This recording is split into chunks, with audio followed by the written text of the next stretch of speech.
Welcome in, everybody, on this Tuesday. It is the first day of the last month of the worst year ever, 2020. Let's get it out of here. That's all that I can say. For the first time in a while, at least in South Dakota, Penny Hardaway spoke today.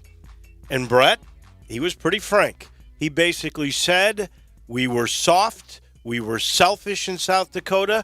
The first thing we had to do was admit it.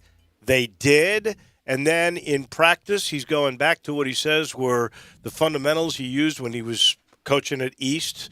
It's all predicated on defense and playing hard and diving for balls and taking charges and boxing out. And that's really what they've been working at, not necessarily offense the way you and I would think of it, but that's how he thinks his offense will be predicated, and that's what they've done. They've learned how to play hard again and to be tough both physically and mentally, and we'll see what sort of progress they've made when they take on a shaky Arkansas State team that is 0-2 tomorrow night, FedEx Forum, in front of, I think, about 3,500 folks. Look forward to that game tomorrow night. I will watch and follow. I will not go. I'm gonna yield and stay away until we get closer to a vaccine and a little more normality. But what would you expect from Penny Hardaway, from Coach Penny Hardaway? Honest, candid, straight up assessment, no excuses. He watched his team. He knows what to do, and he has known this game his entire life. And I think you'll see the Tigers come out, and it sounds like the easiest way in the world to get your offense going is get your offense off your defense. Well, that's what his plan is to do. Used to be a cheer. He also said that they were going to make a lineup change. He was not specific to the lineup change, said he wouldn't really know for sure until tomorrow night before tip-off. That's when he would let everybody know. My guess is his time of the year to do that. Yeah, I would guess it'll be Lomax out of the starting lineup. I'm not sure which way he will go because he did mention Damian Baugh, and he said that while Baugh might have been better if you looked at it, I think the team plus-minus is probably better with him in there, but that he didn't do a great job either. So I'm not sure which way he would go. I guess he could put Boogie Ellis there, but Boogie has been better as a scoring guard. Although there were times last year where he was better with the ball in his hands, and you'll recall they played him in that position on several occasions. So we'll see. But there's going to be some changes tomorrow, and in particular, though those will come with attitude. And when a guy Dave, comes out, I'd much rather see lineup and experimentation in the third game of the year than the third to the last game of the year. Yeah, well, this will be the fourth game of the year, but that's after the third game, into the fourth game. Right. Your point is certainly. And this is the time to do that. This is the time to. This would be the time to do that, Dave, if you were 3-0. Sure. I mean, you can experiment, especially when you're going to take a team on that's 0-2 and is a small team, a new team too. Man, I couldn't believe when I was going over their roster today, how many foreign players Arkansas State now has. It's pretty interesting how in the last 15 years, the foreign influence that we have. Obviously, in the NBA, where, about 25 to 30% of it is now foreign-born players? Yeah, just such a global game, and it's only going to get larger. And you see it around a lot of the athletics departments. Really, sans football, Dave. That's the way it is around the athletics office now. A lot of the golfers, male and female, a lot of the tennis, Olympic sports, spring and summer sports are that way. So.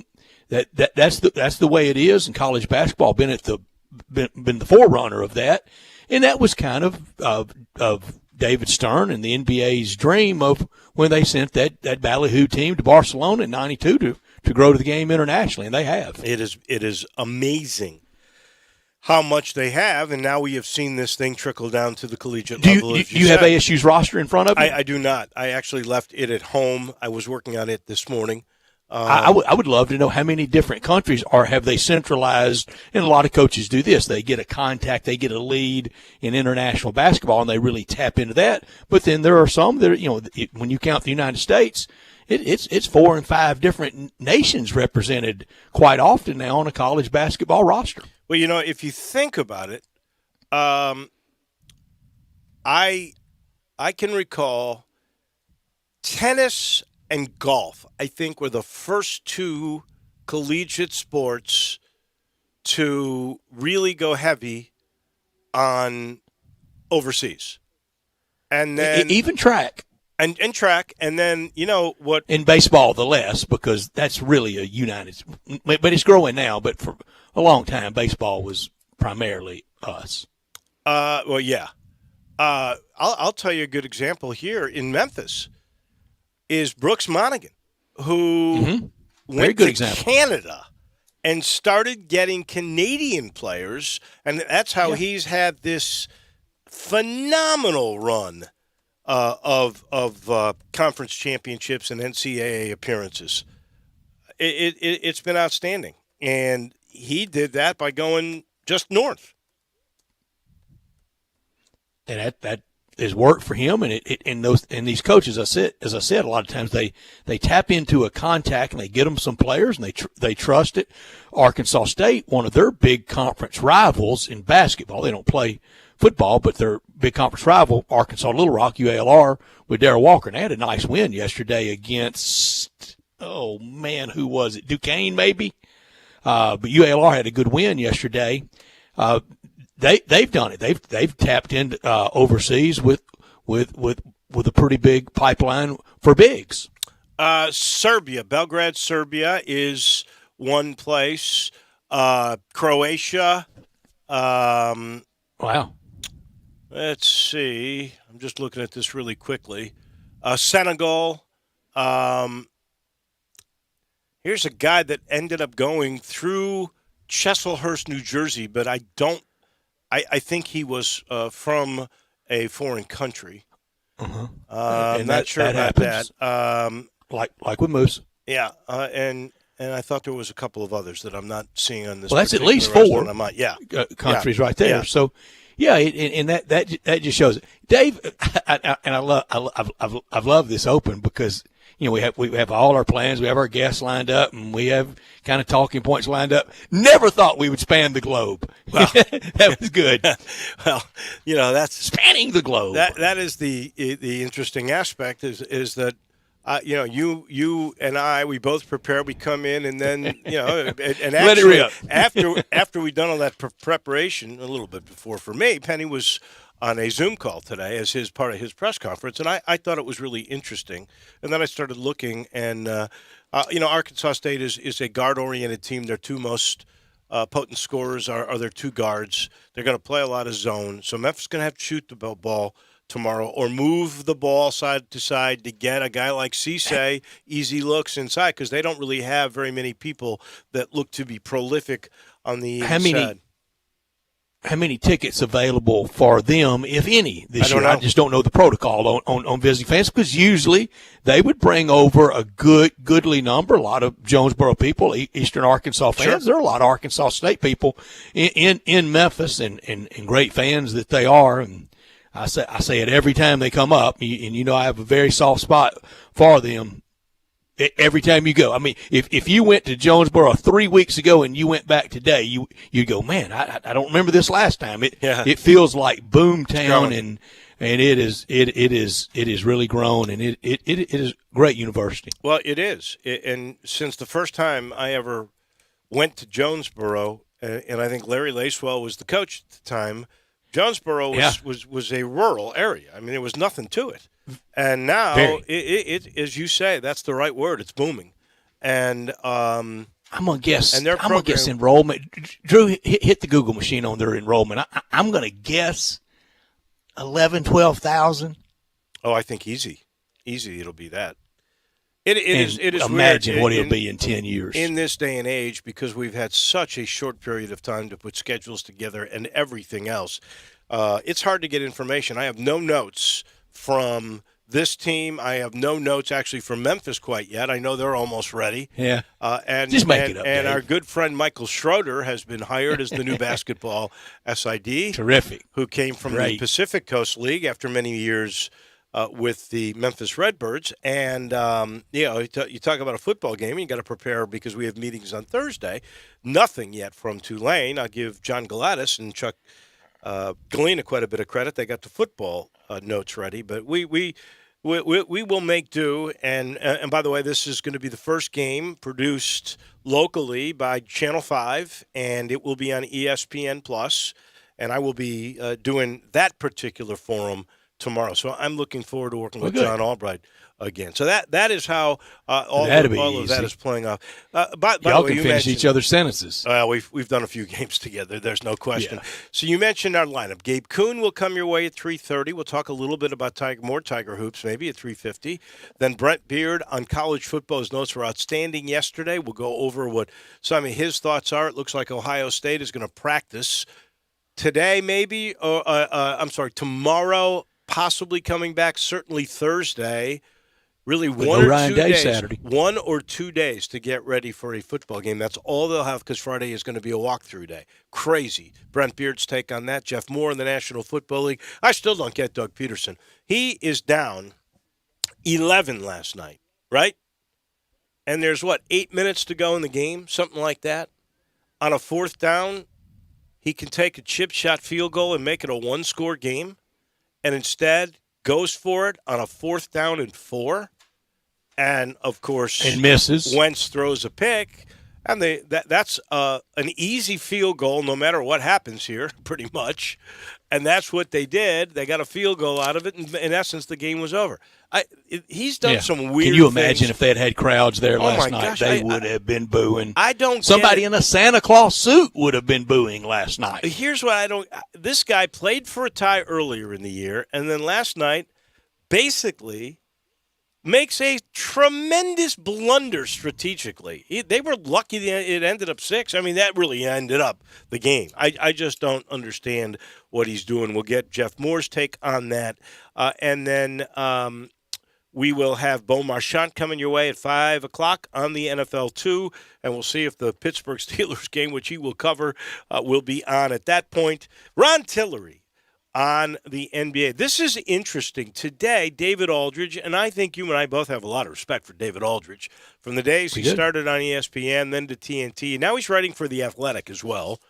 And he graded every single NBA franchise's offseason from 1 to 30. He's very close to Ron Tillery, too. Yeah. Well, do you know where he rated Memphis's offseason?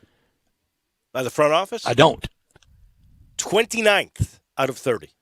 Now, he does have this caveat in there that they had made so many moves the year before and were pretty set with their roster. And he mentioned that they moved up in their, they went after guys that they had targeted through the draft. But, the caveat is they really didn't have that many moves to make.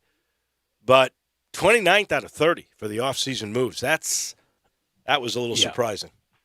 A lot of rankings out there today with ESPN, I think, listing kind of the power rankings for each division. And I didn't see it all the way through to 15, but I noticed the Grizzlies were not in the playoff picture and that. So a lot of rankings out, and just every hint and rumor out there, schedule release just about, or at least some of it, about any time now.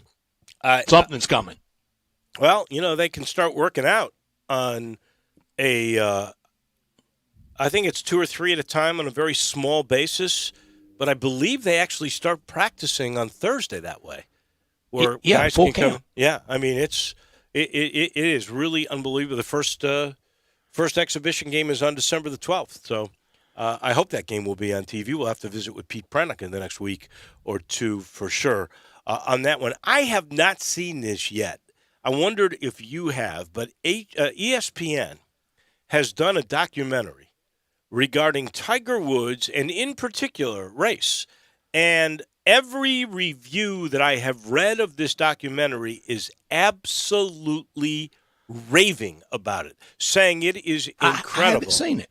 I have not yet either. I haven't seen any promo of it, nor any of the documentary, nor any of the reviews. Well, they talk about him as a young man when he's first coming on the scene and talking about how uncomfortable he would feel at Augusta, pride in being a black golfer, talks about I can understand why he would feel that way. I right. can't understand his being in his shoes. Well, it basically on a lot of fronts. As he became older, and maybe a different perspective, or maybe more to lose, he tempered some of those initial feelings about racism on the tour, at Augusta, and things of that nature. And apparently it is touched upon in this documentary. I don't think it makes Tiger look bad at all. I think it is a heavy-hitting documentary that is superb. And so it's a life in full. And I would too. I'm looking forward to seeing it because I just think he's one of, if not the transcendent athlete of my lifetime. He could very well be. And it is also interesting that this month, December, is also the debut of an HBO documentary on Tiger Woods. So we are going to get a lot of holiday Tiger Woods stuff. And according to two of the reviews that I've read, that HBO, which is incredible when they do documentaries, HBO has their work cut out for them to match what ESPN has done with their documentary on Tiger. And on December 30th, 45 candles on a birthday cake. Wow. There goes our youth. As his slips away, so goes ours, I hate to say. I don't think Tiger's really aged that much. We do have a lot in store for you today, and it's a rare off day for the NFL, but a lot of college basketball, USC and BYU closing out their game, or that game's gone final, and Texas just blasted IU. Boy, so you're watching all these games, you see another ad for FanDuel Sportsbook, you think to yourself, is that legal here in Tennessee? You bet it is. FanDuel Sportsbook now legal in Tennessee. You can place your first bet on FanDuel Sportsbook risk-free and get up to $1,000 back if you don't win. Last night, it came down to those points, didn't it, in the NFL? Seriously, there's no strings attached. Just place any bet you want. If you win, you keep the cash. If you lose, you'll get your entire bet up to $1,000 back in bonus site credit so you can take another shot at the end zone. How would you like to use that risk-free bet? You can do it tonight on college basketball or tomorrow afternoon with the very rare Wednesday game. Even rarer next week, a Tuesday afternoon game as scheduled. And with FanDuel Sportsbook, generous risk-free bets are just the beginning. They've got a simple app, so simple I can understand it, so I know you can. Live betting on every game and exhilarating bet types such as the same-game parlays, where you combine multiple bets from one game into a single parlay. And once you win on FanDuel Sportsbook, they get you your cash in as little as 24 hours. Easy to deposit, easy to register, easy to find your bet. When you win, get your money fast. Odds boost and specials, range of betting options. To claim your risk-free bet, just download the FanDuel Sportsbook app and be sure to sign up with promo code CASH so they know we sent you. That's FanDuel Sportsbook, promo code CASH. Must be 21 or older and present in Tennessee. Site credit is non-withdrawable and expires 7 days after receipt. Terms apply. See sportsbook.fanduel.com for details. For problem gambling support, call 1-800-889-9789. This hour of our show brought to you every day by Lexus of Memphis. They are at 2600 Ridgeway and online at lexusofmemphis.com. Make it the December and the holidays to remember at the one and only Lexus dealership in Memphis at Lexus of Memphis. Call them at 901-362-8833. Lexus of Memphis offering that golden opportunity December to remember sales event. Closing out on the 2020s, welcoming the 2021s. If you ever thought I'd look great in a Lexus, well, now's the time. You will look great in a Lexus, and Lexus of Memphis will make sure of that. Drive in luxury and confidence knowing that every new Lexus comes with complimentary first and second maintenance services. Stop by today at Lexus of Memphis at 2600 Ridgeway and put yourself in the driver's seat of an all-new 2020 flagship LS500, and you'll be looking and driving great. Hey, just go by there and check out how beautifully decorated for the holiday season that the dealership is. When you purchase a Lexus, you get top-of-the-line engineering and design that makes for the luxury driving experience. 901-362-8833, online at lexusofmemphis.com. Experience amazing at Lexus of Memphis. Top story of the day. The John R. Wooden Award list. The initial candidates have come out today, and the University of Memphis landed one. It is Landers Nolly III. So he makes the list. There are a couple of Tennessee Volunteers. Yves Pond made it.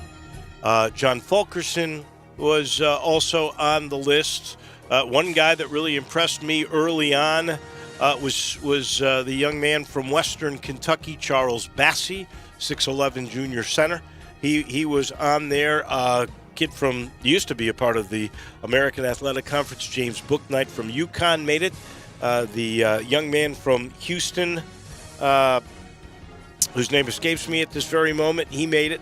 So there's a couple from the American really Athletic Conference that are in there, but it is good to know. You know, we've got, I want to say, I think it's 22 or somewhere in the 20s of the 357 college programs that are out there on pause. That is about 7.5%. So 92.5% are still playing. These awards are still happening. I'm going to give you numbers that are not pretty when we get to the not top story. So I'm prefacing this with the fact that we are carrying on. That's right. And that it's good in the bad. That's right. 92.5% are still trying to play. And those that played in those weekend or holiday tournaments that were able to play, and they were doing it in bubbles and isolating teams, I have not heard of any of those programs yet, including Memphis, which will play tomorrow night, knock on wood at this point. None of them that played last week are on pause right now. So they're doing something right at the moment, and this is in the midst of some very bad numbers. Now, Dave, we are going to see, because last week a lot of health departments, regulatory agencies, reporting agencies, things like that, they were basically off some of Tuesday and all the rest of the week. So there was a real shortage in reporting positives, real shortage in reporting, sadly, fatalities. We're going to get a tranche of numbers that I hope people won't freak out and think, oh, it's all because of Thanksgiving and moving about. No, it's going to be a lot of that was already out there, kind of baked in the cake, but just not reported last week. So we're going to get some big knee-bending numbers in the next few days, and I'm not diminishing a single one of them, but some of that is kind of the lag catching up. My top story, NFL, they're just saying we will finish 16 games for 32 teams no matter what. Then what will they do? Here's an idea. Centralized playoffs, bubble-type playoffs, take everything to Florida. You're going to have 6 games that first weekend, so you're going to need 6 stadiums. Here's what I propose. Orlando, where the Dolphins play, where the Marlins play, Jacksonville, Gainesville, Tallahassee. Is that 6? I had 6 on my list. 1, 2, 3, 4. Yeah. You could use those stadiums the first week. Next weekend you're going to need 4. Well, you can get that. Then you could get down to everything for the conference championship games just in Miami. One game played early in the day at the Marlins Stadium. The other game played later, or vice versa, at the Dolphin Stadium, with all roads leading to Tampa. You might even use the Buccaneers Stadium that first weekend, then clear out and let them start getting set up, field preparation and everything for Super Bowl Sunday.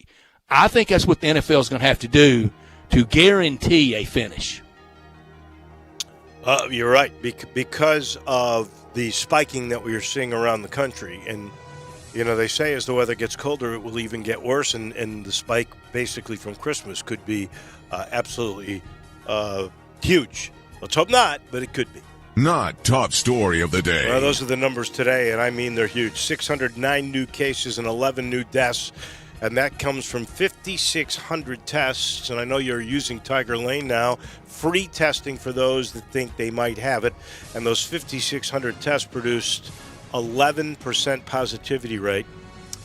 Hospitalization, not good. 93% of the ICU beds now in use. They're down to 29 clear ICU beds. Now, they haven't gone to that other place on Union Avenue, but that's what the hospital space is. 87% is the acute bed space, so that's hanging in there. But we have 500 hospitalized cases. They predicted that maybe by Christmas.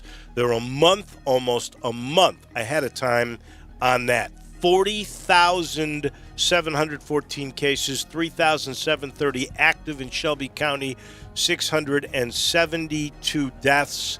And word today, this saddened me because I love this place, Bryant's Breakfast with the biscuits at Summer and Getwell, closed until we've got a vaccine, pretty much, is what I think Phil Bryant was saying. He's temporarily closing.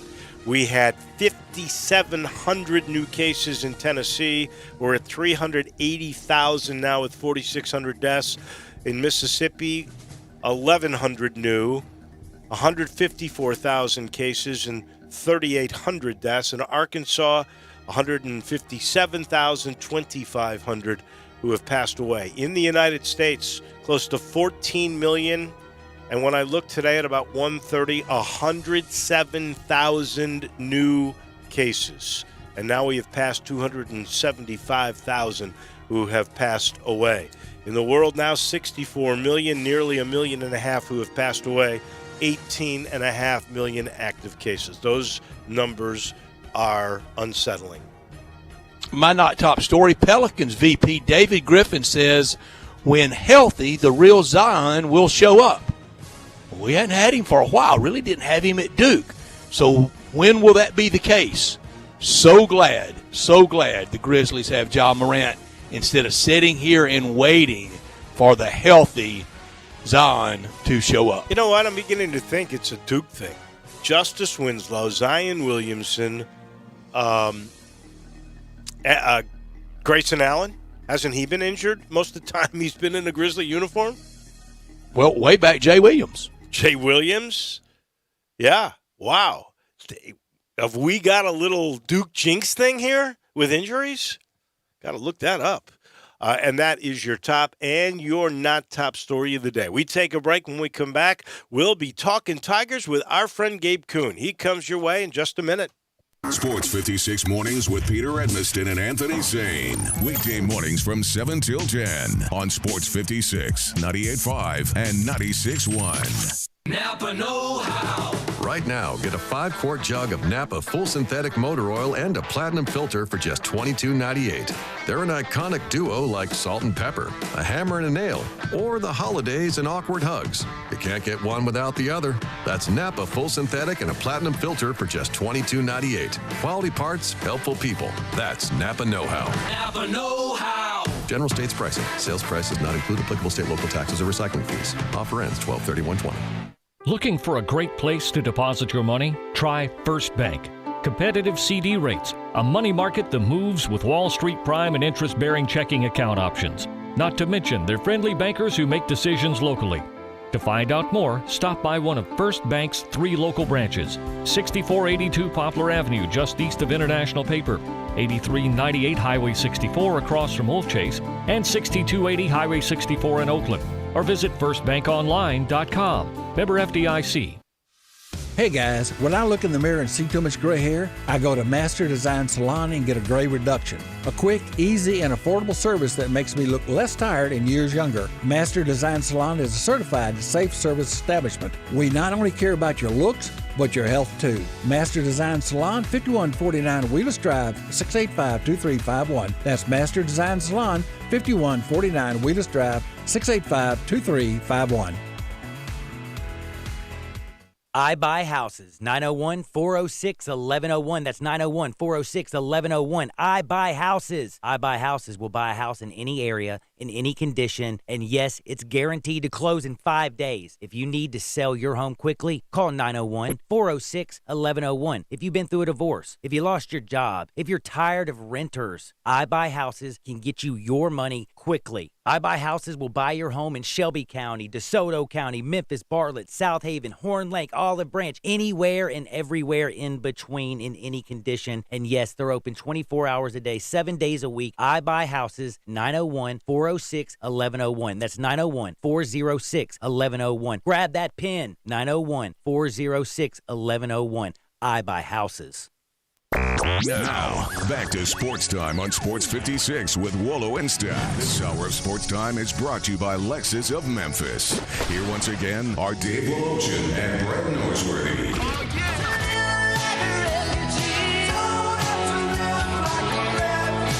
We talked some Tigers with Gabe Kuhn about the Navy game. We'll talk a little bit about what we expect with Tulane. That comes your way in a second.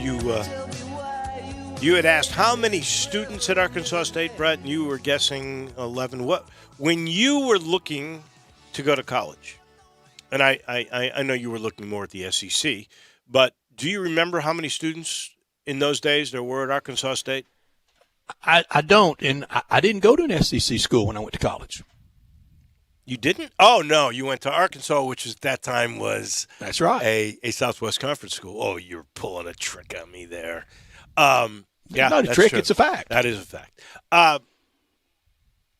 Do you have any recollection as to what the student enrollment was of Arkansas State back then? Dave, I'm going to – now, what is it now? You say 14,000? It's just about 14,000, 13,891. I'm gonna. So that would be about half as large as Fayetteville is now, with around 28,000. Yeah, sure. I'm going to say it's kind of always been commensurate to that. I think. I'm going to say, because I can remember. I'm going to say 1981. It was probably 4,000 or 5,000, and Fayetteville was 8,000 or 9,000 or 10,000. I'm going to say, I think, in the first time I was ever in Jonesboro, believe this or not, was in the early 70s when I was a student at SIU, and I went for a football game between the Indians and the Indians and the Salukis. I want to say student enrollment. I'm really trying to recollect, but I don't think it was more than 7,000 or 8,000. I think they have. I don't know if it'd be that big in the early 70s. Well, I think it might have been. First time I went to Jonesboro for Arkansas State sports was fall of 74 or 75, whatever year the new stadium where they play now, whatever year that was 74, 75, to Boy Scout Day. If you had on your uniform, you got in free, and our whole troop went to the game. They had a 61 or 62-yard field goal that day. Wow. From like a Joe Duran, something straight on kicker. Took forever for him to get the shoe on. You remember that whole deal too, Dave? How hard it was to get the kicking shoe on back in the 70s. Amazing. Back then, a straight on kicker over 60? Yeah. Wow. Yeah, that's incredible. But they had the kicking ball in those days too. A lot of managers from those days would tell you about if you got that sucker airborne, it'd fly like a frisbee. Wow. In the Southwest Conference, that's when Russell Erkslavin, Steve Little, Tony Franklin, man, they were kicking bombs, 65 and 66, 67-yarders. Steve Little kicked a 67-yarder against Texas in 77. Wow. I barely remember that, to be honest. That's incredible. So they were kicking it as far as they are now, and some of those were straight-on kickers. So they had that ball. Had to be the ball. The membrane in the ball had really been compromised, and if you got it in the air with any wind, it'd fly forever. Yeah, well, that's what they need to do with the golf ball now. Take the membrane out or something.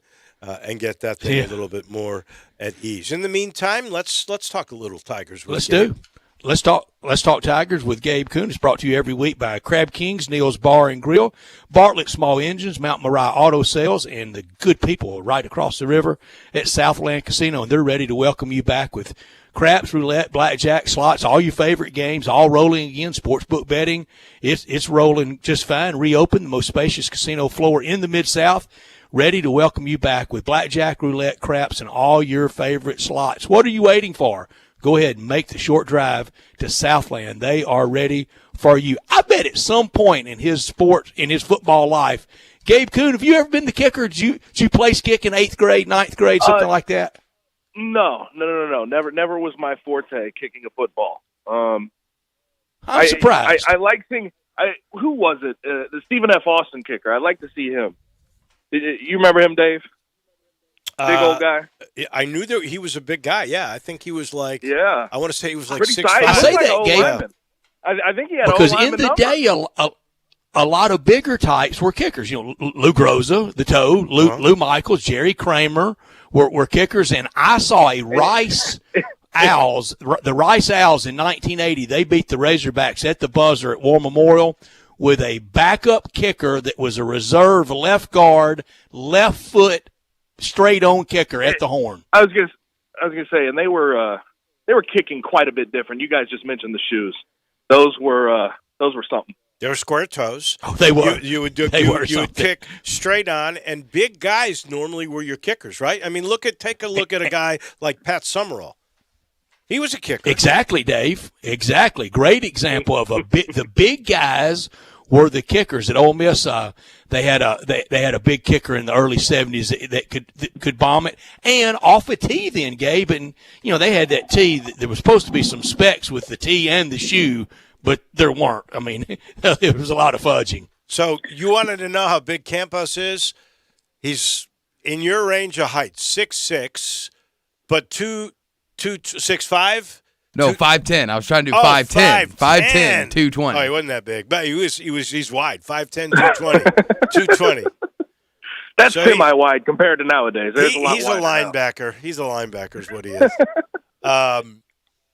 Yeah, you know, the game changes. One thing that did not change was the Tigers' ability to run the football. I don't want to put this win down because it's the first win ever in Annapolis. It is, by the way, the first time in the school's history that this football program has had 7 consecutive winning seasons. So there's a lot of positivity to what has occurred, 6-2 after 8 games in this pandemic for Ryan Silverfield and this team. But you are up against one of the worst rush defenses in the conference, and you could only get 75 yards. Now your top running back is out, and I don't know if he's going to be 100%. I'm sure he's going to get in uniform for the game in New Orleans against Tulane on Saturday. But the bottom line here is Memphis has not fixed their running woes. Gabe, can they fix their running woes? You would certainly not think against that Tulane defensive front with Cam Sample, Patrick Johnson. I believe he leads the league in sacks.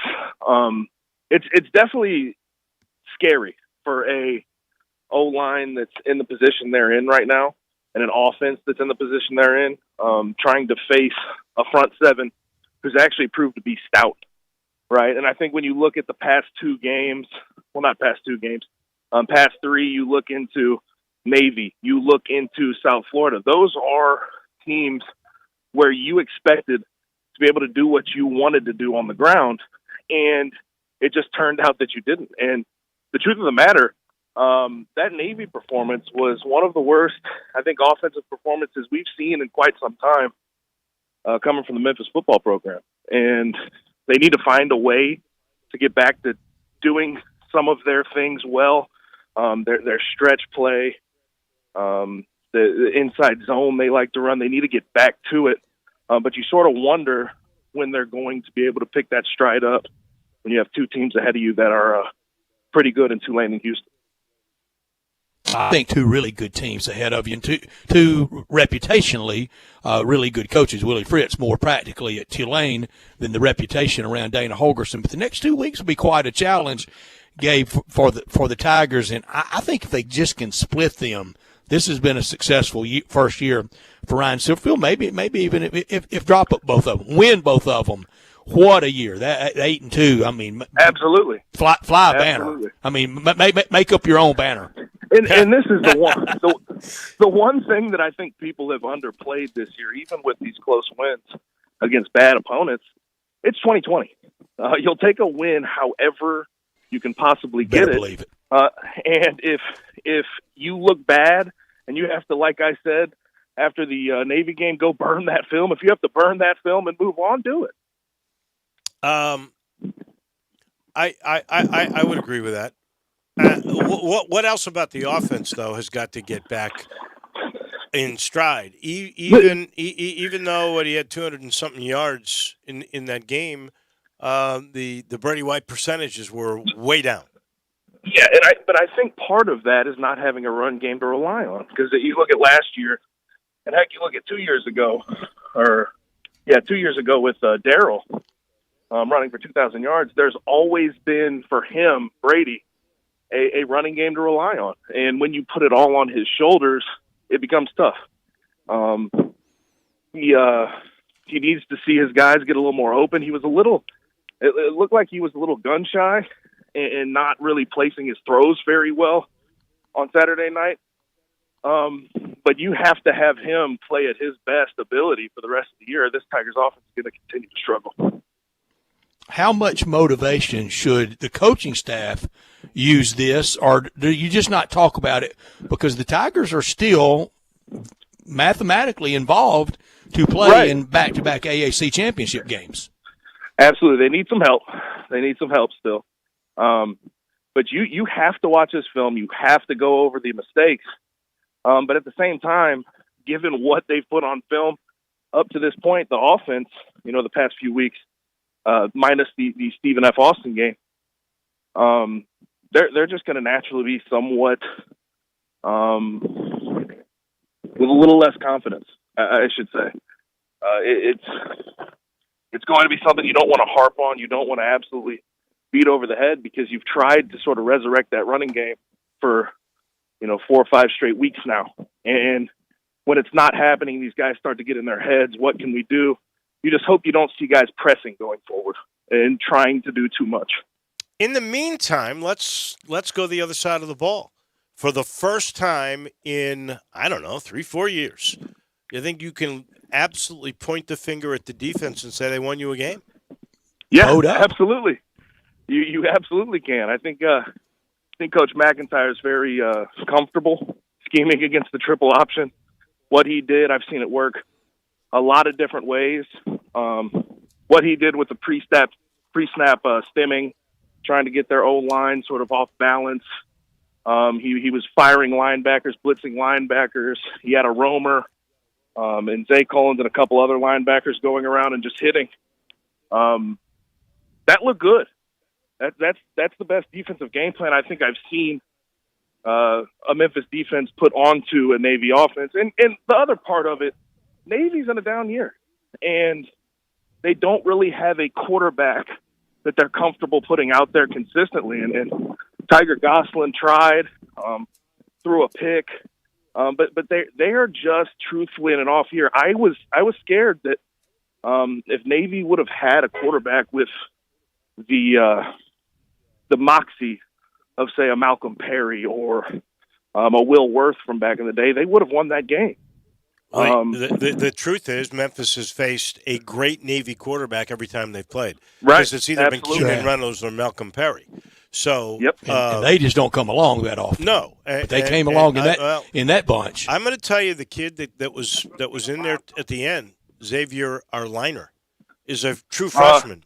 And he's really quick. And I think once he catches on, I'm not saying he's going to be Reynolds or Malcolm Perry, because other than Roger Staubach, those may be the two best doggone Navy quarterbacks. Yeah. So, but as of right this second, that Navy team with Dalen Morris and Tiger Gosselin, they are struggling mightily. And that's one thing that team needs, especially when their defense is not up to snuff like it has been in past years. Can they beat any chance they could beat Tulsa? Because Memphis needs Tulsa to lose twice.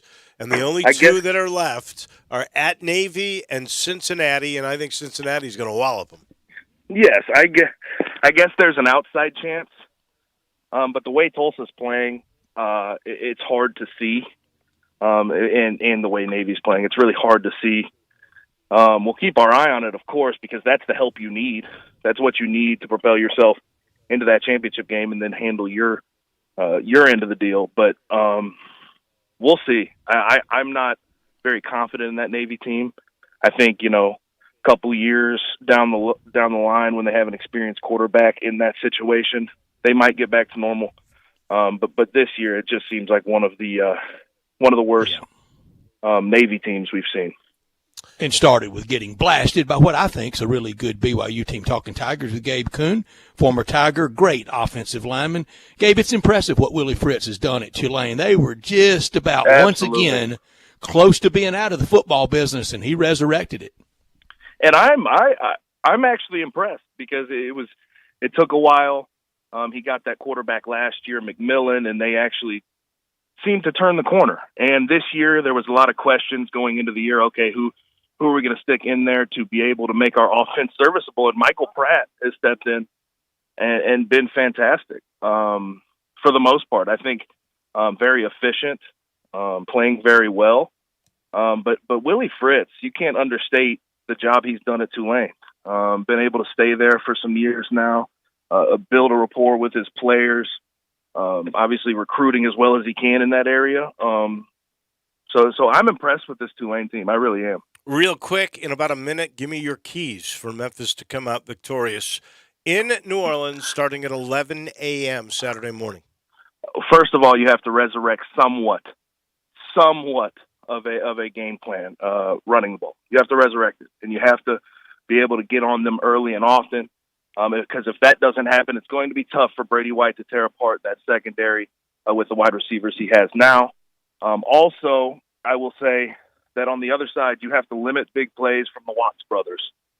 Tulane has two guys, Deuce and Fat Watts brothers, really good, and you have to limit the big plays. They're their big play guys. They've been doing that for a while. So I think if you do those two things, Tigers put themselves with an opportunity to win the ball game. But again, I think it'll be very close. I think the spread right now is only 1.5 in Tulane's favor. Okay. As always, my friend, we appreciate you. And look how dedicated. Gabe has taken some time off, and yet you're talking Tigers with us. We Came can't through tell you for us. how much we appreciate that. Always. Thank Good you, missing, Gabe. guys. Thank you, my friend. All right. Bye-bye. Have a good one. Be safe. That is Gabe Kuhn, brought to you every week by Crab Kings, Neil's Bar and Grill, Bartlett Small Engines, Mount Moriah Auto Sales, and Southland Casino. Boy, those twin brothers, what great names. They sound like players. They do. They truly do. That's all name team there, Dave. I know. Let us pause. We'll take a quick TO. When we come back, Anthony Fauci has spoken as to when stadiums might get filled again in the United States. That story comes your way momentarily. This is Sports Time on Sports 56. Greg Gaston and Eli Savoy get you through lunch daily from 10 to 1. Well, lunch is served. Only on Sports 56, 98.5 FM and 96.1 FM. Good news. Southland Casino is now back open. That's right. The most spacious casino floor in the Mid-South is ready to welcome you back to the action with live blackjack, roulette, craps, and all your favorite slots. The action kicks off every day at 9 a.m. and rolls all the way till 5 o'clock the next morning. So what are you waiting for? Go ahead and make the short drive to Southland. We're ready for you. Must be 21 plus. Play responsibly. For help quitting, call 800-522-4700. Cold and flu season's here. It's time to make sure your family's stocked up on the products you'll need if somebody gets sick. Pick up the new Vicks DayQuil and NyQuil Severe, honey, cold, and flu medicines during your next grocery trip. DayQuil and NyQuil Severe Honey are max strength medicine with a great tasting honey flavor, also available for sale at online retailers. DayQuil NyQuil Severe Honey provides max strength cold and flu symptom relief for your worst cold and flu symptoms in a soothing honey flavor. Use as directed. I want to invite you to come by the Spirit Shop. You know, that little log cabin on Poplar, your liquor and wine oasis. The Spirit Shop has been providing sports fans their beverage needs since way back in 1969. So come in now and get ready for the big game. Whether your favorite team wins or loses, the Spirit Shop will help you celebrate or ease that pain away. The Spirit Shop is open every day, and they're located perfectly at 4848 Poplar. That's the corner of Poplar and St. Nick. Brian Elder's Roofing Solutions. Chris Price here for Brian Elder Roofing. The storms we've had over the past several months have been devastating to our communities. The rainy season is ahead. You may have not even noticed the dripping in your attic, water stains throughout your home, or even worse, mold and mildew. Please call Brian Elder Roofing and we will send out our project managers to assess any damage. We will not try to sell you a roof if all you need is a repair. We will measure your roof from outer space. 0% for 60 months, even no payments till 2022 are available with approved credit. If you've noticed missing shingles, water stains, leaks in your roof, Call us before you call your insurance company at 867-0303. That's 867-0303, and we will provide a free, thorough inspection of your roof's condition. Call 867-0303. Brian Elders Roofing Solutions. Now, back to Sports Time on Sports 56 with Wolo and Stats. This hour of Sports Time is brought to you by Lexus of Memphis. Here once again are Dave Woloshin and Brad Norsworthy. We like to party. We just brought in the new month of December, the final month of the lousy 2020 year. We'll be really pleased, I think, to say goodbye for sure. But we got holidays to celebrate still, and the holidays at home sales going on at Family Leisure right now with spas, and I mean hundreds on order, plenty in stock, along with pool tables, game tables, arcades. What a great way for the holiday. Look, it's small family gatherings. A pool table could enhance it, air hockey, an arcade of any kind, a ping pong table, any of those things. And then, of course, you would love a massage chair for after the big meal. Pools, by the way, save the 2021 price increase. Get in early now, get the 2020 price, and you get priority for the early scheduling in the spring. You'll be the first one with a new pool on the block. All you got to do is get to Family Leisure, I-40 and Whidden Road, where family and fun come together for the holidays. So Dr. Anthony Fauci, in a phone interview today with Yahoo Sports, was asked about the possibility of full 20,000-seat NBA arenas in July. Well, he was asked about that back in July and said that it would be too close for now. And he's right. He says, we're going to be vaccinating the highest priority people from the end of December through January, February, March. By the time you get to the general public, the people who will be going to the basketball games who don't have any underlying conditions, that's going to be starting the end of April, May, or June. So it probably will be well into the end of summer before you can really feel comfortable with full sports stadiums if a lot of people get vaccinated. He says, I don't think we're going to be that normal in July. I think it would probably be the end of the summer.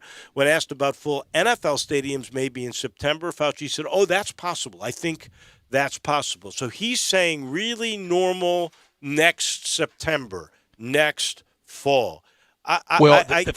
For indoors, right? Well, that's for everything, I think, because he's saying full NFL stadiums by September. I don't know. Memphis golf tournament's first week of August. Outdoors, obviously. I think that's close. I think that's really, really close.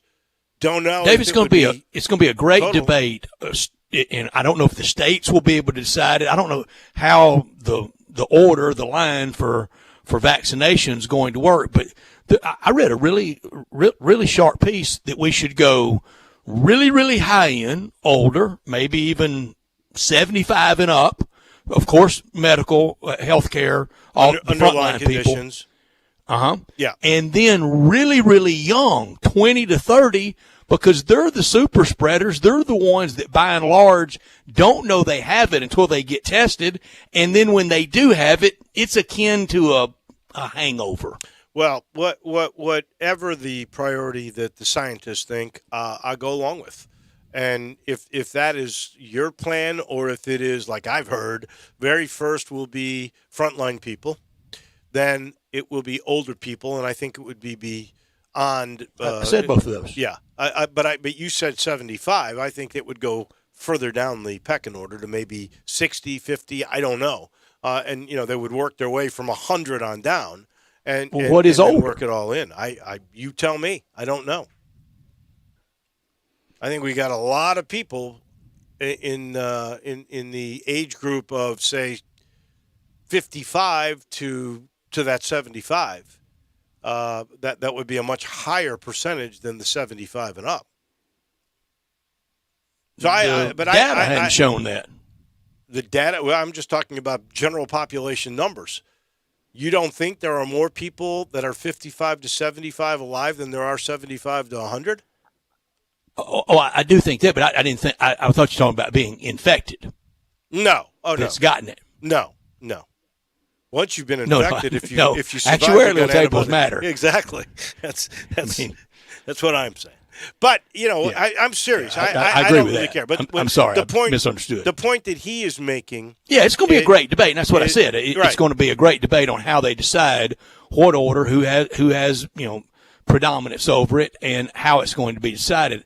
I think it's going to be a battle royale as we do everything. If it's just kind of done with 50 moving parts with the states deciding. Well, here's one of the things that he said that really strikes me, and he's talking about we're starting in December. There's no question we'll be going strong in January, February, and March. But then he goes, if a lot of people get vaccinated, and that is concerning Dr. Fauci to me. Really covers himself, and he's about taking every side of every issue. And he will eventually be right, because the great debate would be have Dr. Fauci from March debate Dr. Fauci from December. Well, I just hope that we do have this thing available.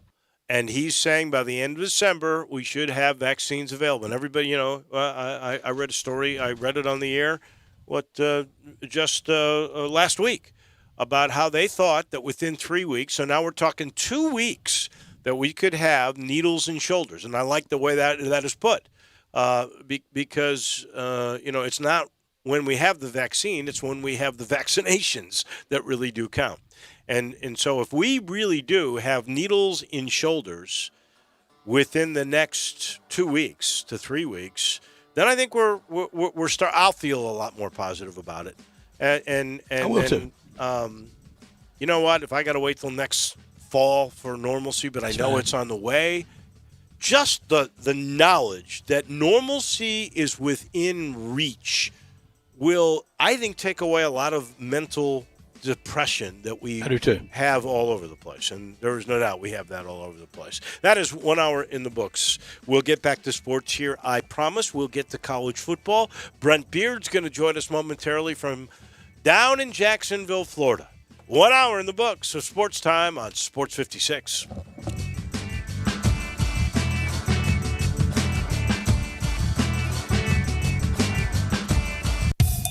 I want to do some bragging rights. Hey, I was just the other day overhearing a conversation with Big Mike, the manager of DeSoto Auto Sales. They've got people buying cars all over the country. North Carolina, South Carolina, Georgia, Alabama, Arkansas, Texas. People from all over the country buy cars at DeSoto Auto Sales in Olive Branch, Mississippi. Why? DeSoto Auto Sales has the most stringent car inspection in America, or you're treated like family. DeSoto Auto Sales understands your time matters. We can help you find your dream car and get all the paperwork finished in less than an hour. Come see us at DeSoto Auto Sales and be part of our family. Have a great buying experience every time. 662-890-7184. If you need glass replaced, there's only one name you need to know. Ben Swinger Glass, the largest full-service glass company in the U.S. They've been an industry leader for over 125 years. For all your residential, commercial, or auto glass needs, Ben Swinger Glass is the name you need to know. 24-hour emergency service for all commercial customers, plus a nationwide warranty on all professionally installed glass. 2 Memphis locations, 1 in Midtown, on Hollywood Street across from the Liberty Bowl, and 1 in Cordova, off Germantown Parkway next to the Fox and Hound. Visit their website, benswingerglass.com. Ben Swinger Glass. When you are in need of quality jeans, shirts, and boots, think Frontier Western Store in Olive Branch. Frontier has thousands of square feet of merchandise at everyday low prices.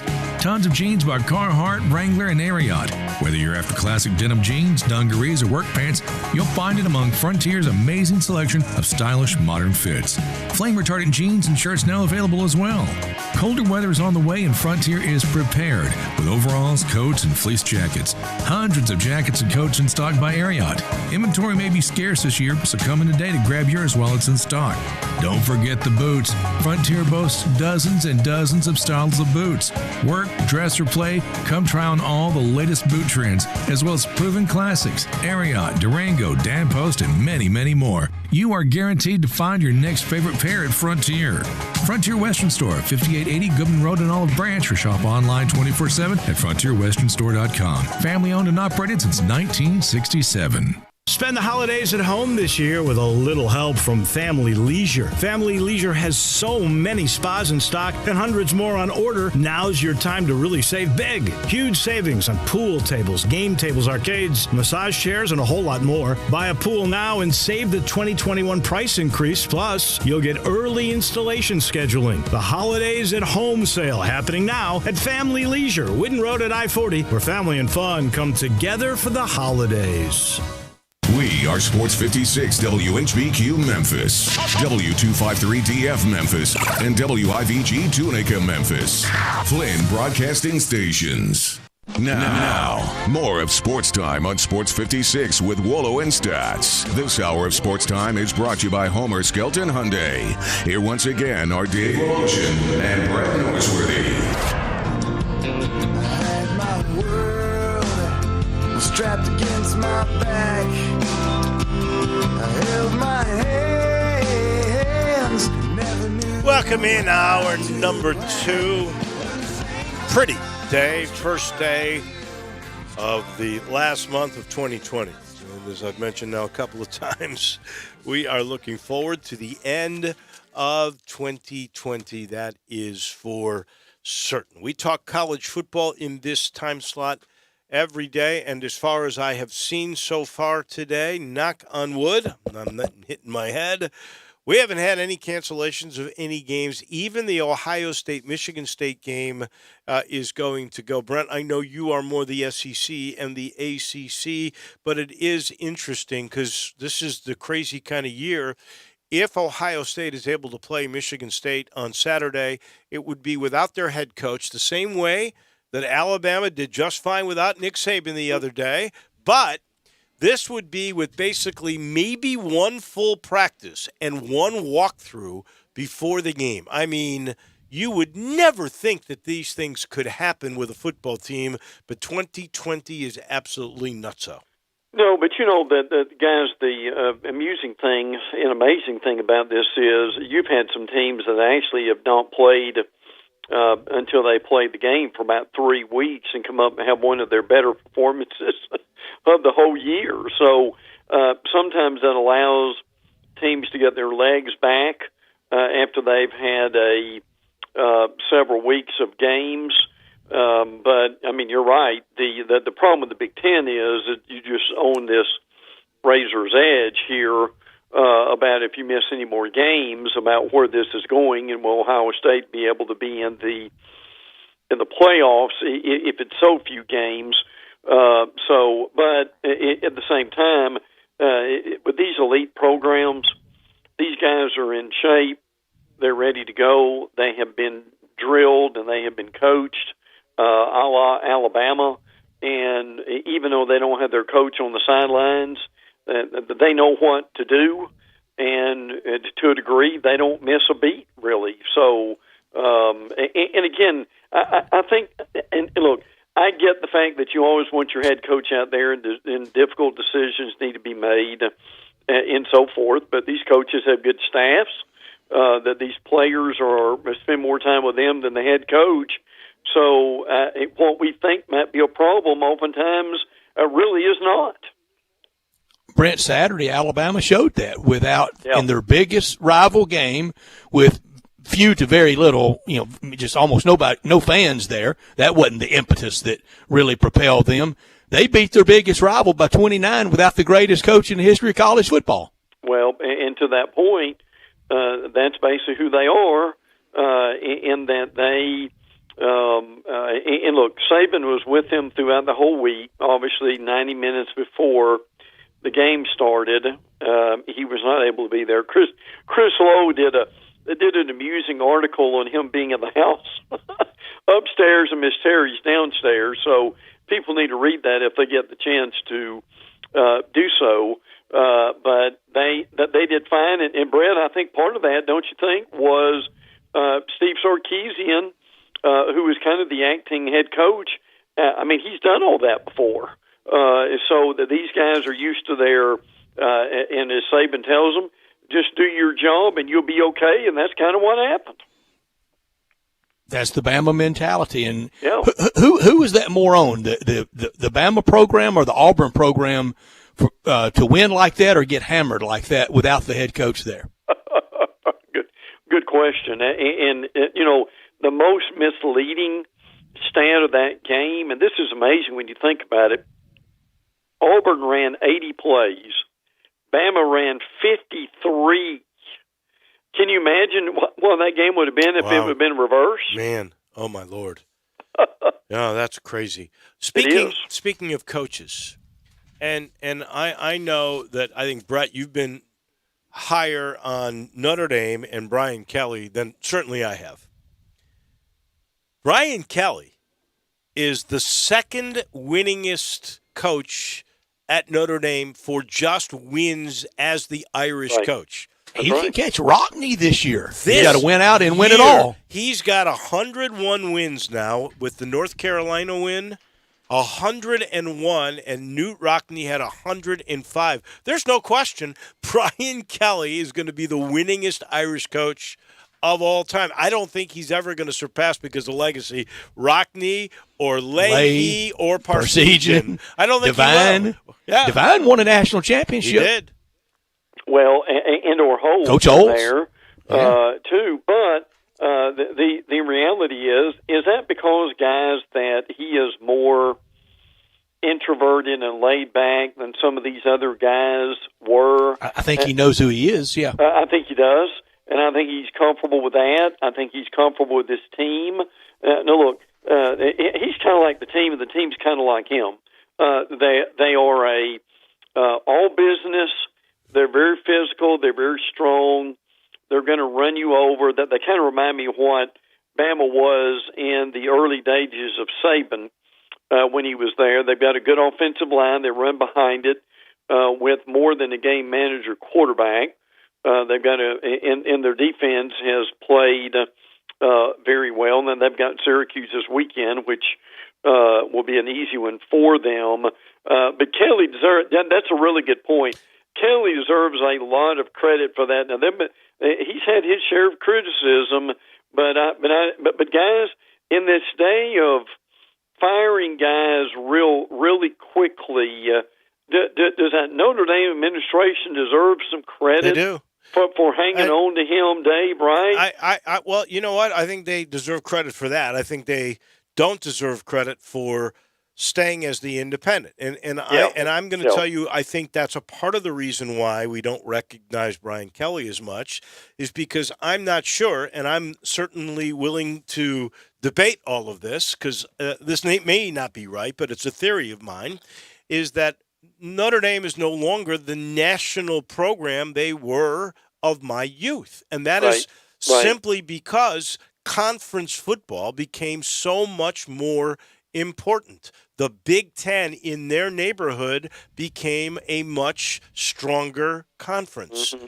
And then the SEC has exploded in the last 30 years beyond anybody's initial predictions, I think. It was big before that. Well, it was big, but it wasn't national. It wasn't the nation's network. It wouldn't have gotten CBS's or now ESPN's incredible rights fees 25 or 30 years ago, Brett. I don't believe it. I think the Big Ten was in a better position then. The market didn't demand it then. No, but I tell you, and Brett, you won't remember this conversation, but one of the first conversations you and I had, and I think we did this privately, was you told me years ago when we first met that Notre Dame, and I forgot the context of it, but what I remember from that was that Notre Dame will stay independent as long as they can, and as long as they get the money that they do. That is not changing.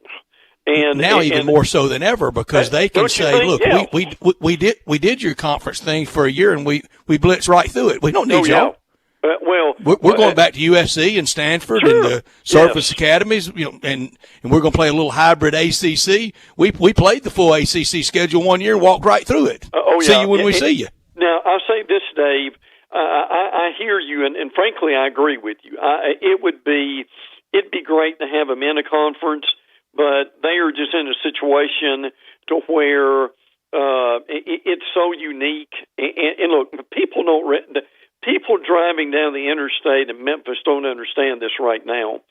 but Notre Dame was and still is to a degree. It may be debatable if it's close to what it used to be.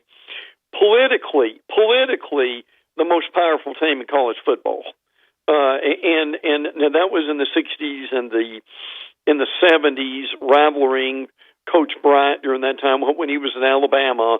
But I can tell you, and people don't understand this because I haven't done that much in the postseason. But in a room of 13 committee members, like we know, that name still carries a lot of weight, does it not? Better believe it. Sure, it does. I'll be really curious to see if the ACC were to take a stand with Notre Dame. Yeah. Say, hey, this deal's not working out for us. You either come in or you don't. What they might do. This has worked out. This has worked out well for them, and it's very, very clear that the ACC could get two teams in. Probably will get two teams in, provided Clemson beats them the next time around. Dave, that would be interesting if the ACC took that stand, and it would be interesting to see Notre Dame's reply. I think they would immediately try to go partner with somebody to play hybrid, and the Big 12 might jump at that to increase their profile. Would that, Dave and Brett, if the ACC played hardball with them, would that work? I don't think historically it has not. Historically, playing hardball with Notre Dame doesn't go far. No, it doesn't. No, because that administration. No, look, they want money like everybody else does. I have no doubt about that. But that administration dances to a tune of a different drummer in a lot of ways. And no, now there may be a day, and I'm with Dave on this, that day may happen, but it hasn't come yet. Not yet. I agree. We'll see what happens when this thing is done. If the ACC gets both teams in, then certainly the Notre Dame experiment is incredibly successful this year for all parties that are involved. And I suspect NBC's continued interest in their deal, if it is just going to Notre Dame the way it has been, if they keep that going, then Notre Dame really has no reason to change because it all comes down to money. And it seems to me the other advantage Notre Dame has always had, and I still think I don't think it's quite as pronounced, but I still think it is there, that if you are a Catholic school athlete, you still aspire. Your number one thing would be to go to Notre Dame. Yeah, and that is a humongous advantage. Yeah, well, and I'm wondering, guys, if right now, with where they are located, and again, they're not in the Big Ten, we get that. But strategically and for the geography, with, say, Harbaugh not working out at Michigan and the troubles you've got right now in the Big Ten besides Ohio State, could you make an argument right now that in that part of the country that it is Notre Dame and Ohio State right now that are ruling the roost? Sure. And look, and again, guys, we know TV, don't we? And when TV looks at that contract, or Notre Dame again, and timing's everything in life, is it not? They're in great position again to have not only NBC but other suitors, and certainly NBC wanting to redo that deal. Possibly CBS with the SEC opening, and absolutely. And the best thing in negotiations is two fighting for you. The more, the merrier. Right. Brent, you covered him for years. You know him well. Do you think Urban Meyer coaches on opening day 2021? No, Urban, and look, we got to know Urban when he was down here. Urban loves, and of course all of us did when we were in high school and college. We love to be flirted with and wooed, and so does Urban. So, look, guys, could he coach again? Sure. But would he get another job? Absolutely. But I'm just got a strong personality, strong man, the whole 9 yards. But look, Texas is another animal. But I'll say this: if Texas is going to be successful again, they're going to have a guy a la Urban, a la Saban that says, "Now, boys, I know you got money, I know you get power, but if I'm coming in here, I'm running the show, and that is the bottom line, and that will never change as long as I'm here." Would he do that? And I think he would. B, Brent and Dave, if he did and he got there, would he get by with that? I don't know. I mean, I'll be honest with you. The guy was burnt out. Yes. At the place he wanted to be. Yes. He didn't want to go anywhere else. Right. And it did not, his image took a lot of hard hits. At Ohio State. And clearly he's not getting that job back. And at Florida. Because that guy is really good. Yes. And if that guy were to go, say, to the NFL, and that was probably the only way he'd go, I think they'd look really hard at Luke Fickell at Cincinnati, who is an Ohio State guy too.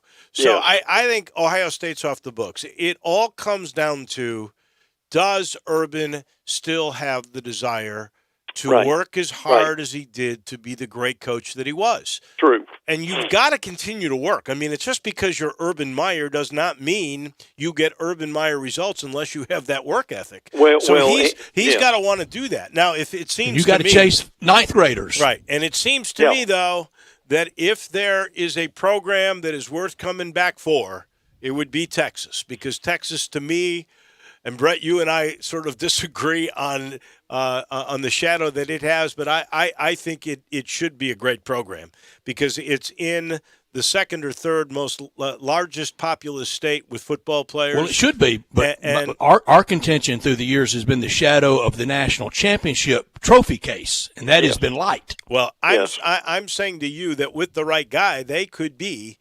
Alabama or Ohio State. And I've only heard that for 60 years if they got the right guy. Do you think Urban Meyer? See one title. Do you see Urban Meyer as that guy? Well, Urban to me, Brett, Dave, is one of the few people for a short period of time that could keep the big money people at bay. The thing that people don't understand is there, and you guys understand this, is that is such a political animal in the state of Texas. And look, I've had friends at ESPN who've gone there for college game day tell me after they go to Texas, why in the world would you ever go anywhere else? When they're looking at the facilities and all they've got there. The town, the vibe. To me, Urban is one of the few guys that could keep them in line for a short period of time. Am I wrong? Every Texas booster, I've been told, every one of the big money, and it's big money, it's unbelievable money. It is. They all expect that football coach to be their best buddy. That's right. And they want to run with him. They want to play golf with him. They want to hunt with him. They want to travel with him. Yes. They want him approachable and accessible. I think it's one of the many things that Coach Saban said, I just don't have to do that when his name was linked to him, and they were convinced they were going to get him, which was laughable. It was. And they didn't. And for Urban Meyer to want to do that again after scaling that mountaintop at Florida and at Ohio State, Dave, I think he's such a good coach. And I think I've irritated Brent some with it. I think he's the greatest coach in Florida football history. I think he's better than Steve Spurrier. I think he's in the top 5 or 6 in the history of the SEC of SEC football. And listen, I'd agree with that. He was unfortunately he had the burnout. He created a monster at Florida, and he tried to create one again, and it didn't work. But I'll say this. And this gives you a good indication of who he is and what he does when he goes to different schools. His name, as you know, Florida has a ring of honor, and Tim Tebow was the last one to be in it. Well, guess who's the next one that's eligible to be in it? It's Urban. Herbs. Yes. He should be. Yes, and he should be, but there are more than one or two Bull Gators who are fighting against that happen. Imagine that.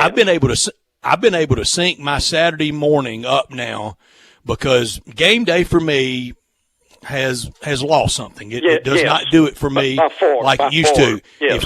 If Kirk Herbstreit's not talking, I flip to Fox, and if Urban Meyer's not talking, then I go back to see when Kirk starts. But I try to have it synced up to either Kirk Herbstreit is talking to me on Saturday morning or Urban Meyer's talking to me. He is a great analyst. He knows the game backwards and frontwards, and I may be the last person in the South that likes him. Well, look, and I agree with that. I think, frankly, and I think Saban will be this way when he retires. I think as far as an analyst, I would agree with you. The two analysts you mentioned are probably the two best in the game at this point. But again, all three of us know when you've coached before, you want to do it again. And if he ever gets that out of his system, he very well may be the best analyst in college football. Well, the bottom line is if he wants to be a coach, he's got to work it. And if he does, I think Texas is the perfect place. And that kind of program doesn't open up every day. No. And better than USC, Dave. It could open up for him this year. There is no doubt. I think Texas, on paper, well, that's tough because they're both incredible programs. They're both historical programs. But on paper, I think Texas should be much better than it is, and Urban Meyer really could solidify. Well, his legacy's already set. Yeah. But, I mean, this is a chance for him to even extend it.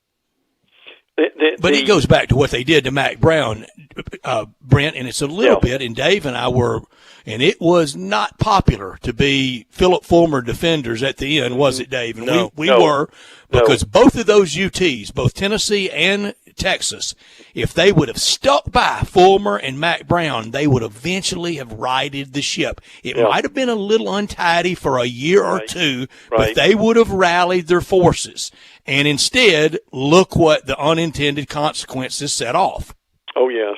Yeah, well, and it's been a horrible inconsistency for both of them, where they've changed coaches every few years and nothing has worked. And look, everybody thought, and I saw a very interesting tweet on this the other day, that Tom Herman checked all the boxes for Texas, right?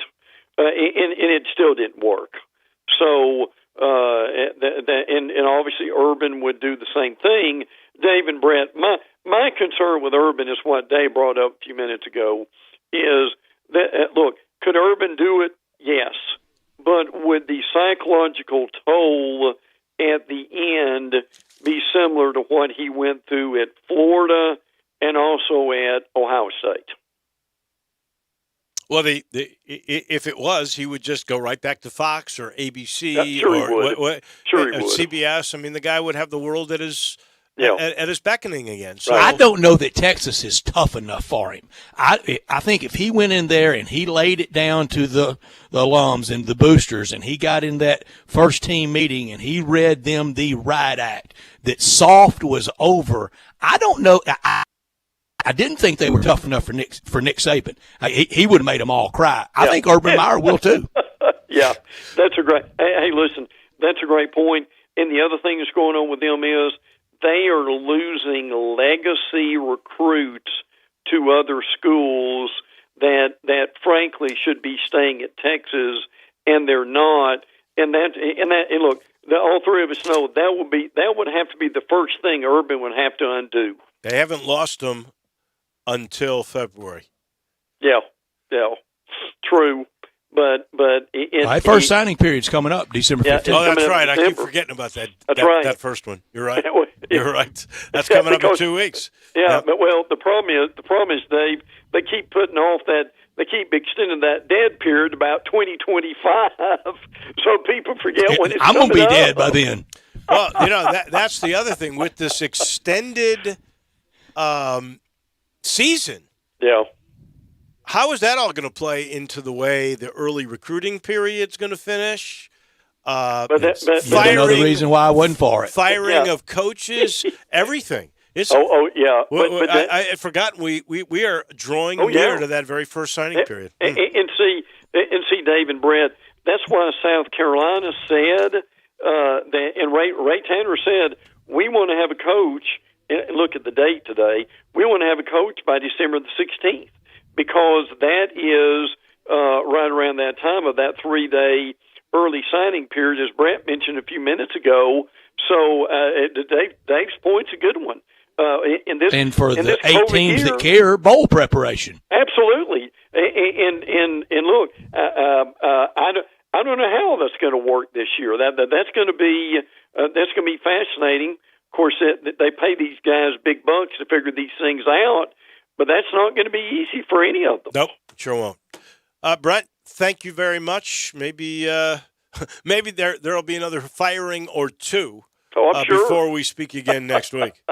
Very well could be, no doubt. Thank you.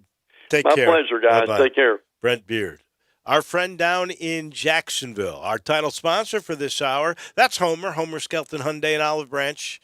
Also Genesis of Olive Branch. I got to check in with Vincent Gerard for sure this week because he assured me the new SUV that we've been waiting for literally about 1.5 to 2 years is supposed to end up on the parking lot at Craft Road and Highway 78 by the end of this particular week. And I can't wait to see it because it has been written up in such an elaborate way with some of the publication and advanced publicity on this, likening it to a $300,000 luxury car.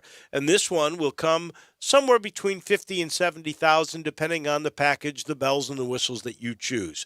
I can promise you it'll be safe, just like all the Genesis and the Hyundai products. You know, last year, 2020, the Hyundais were picked, it was a tie, as the safest car on the road. That's the truth. All of their models, from the Santa Fe to the Elantra, every one of them, just at the top of the line. And, you know, then you throw in things like a lifetime limited powertrain warranty. Now with every new Hyundai and every new Genesis car, you're going to get a 3-year, 36,000-mile maintenance package. It just is the way to go. You've got to go see the way they have raised the bar at Homer Skelton Hyundai and Genesis of Olive Branch. And right now, you can afford a G70. They got a couple 0% financing for 72 months with a special price as they move the 20s out for the 21s. And the 21 G70s will have a no-interest option for 60 months. You got to go see it to believe it. Please, get on Lamar, get into Mississippi, that very first exit, turn left, see Chris True and all my friends at Homer Skelton Hyundai and Genesis of Olive Branch. We take a quick time out. When we come back, we stay with football, but we turn to the National Football League. Our friend, former Vol, former Ram, that would be Jeff Moore. He is next. Broadcasting from the Family Leisure Studio. We are Sports 56, 98.5, and 96.1. Kick off your New Year's weekend at the AutoZone Liberty Bowl, Thursday, December 31st at 3 o'clock. Top teams from the SEC and Big 12 will be here. We'll be following all of the required health and safety guidelines to provide you the safest conditions possible. So wear your mask and join us at the AutoZone Liberty Bowl. For tickets, call 795-7700 or go to Ticketmaster.com. The Tennessee Highway Safety Office reminds you that fans don't let fans drive drunk. Welcome to Triumph Auto Sales, where you'll have a great car buying experience. Triumph Auto Sales is your #1 source of quality pre-owned vehicles ranging from lease returns to new car trades, all at huge savings. Plus, Triumph has a full array of financing options to meet your needs. Find your next car online at TriumphAutoSales.com or stop in today at 4875 Elmore Road. Triumph Auto Sales will help you get the vehicle you want at the price you need and the service you deserve. For a great car and a great experience from a local and family-owned business, visit Triumph Auto Sales.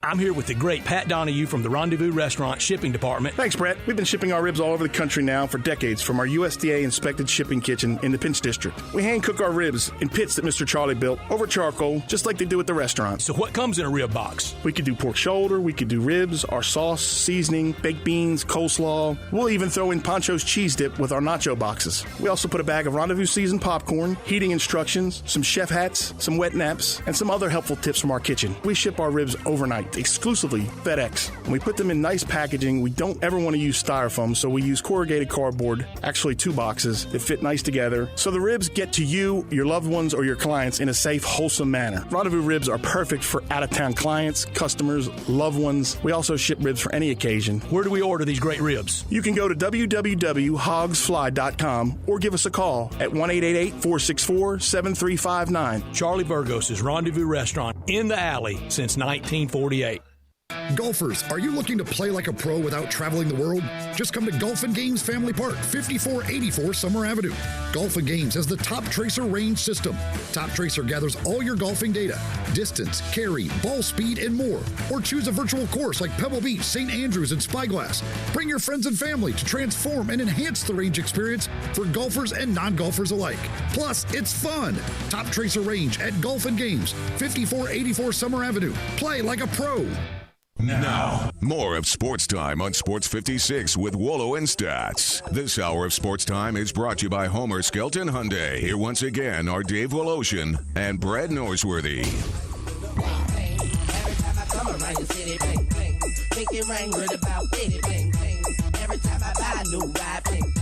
Halfway through this Tuesday edition, looking forward to changing gears here a little bit. A lot of college football we've been discussing. Time to talk about the National Football League. There will be a weird, rare Wednesday afternoon game, Jeff Moore, tomorrow. Wow. We think, Yeah. between the Steelers and the Ravens. And the reason I guess they've moved that, I'm trying to figure out, they moved that to 3 o'clock Central Time because they will need time for the Steelers to play a game next. Now they've moved it to Monday, provided all this stuff happens.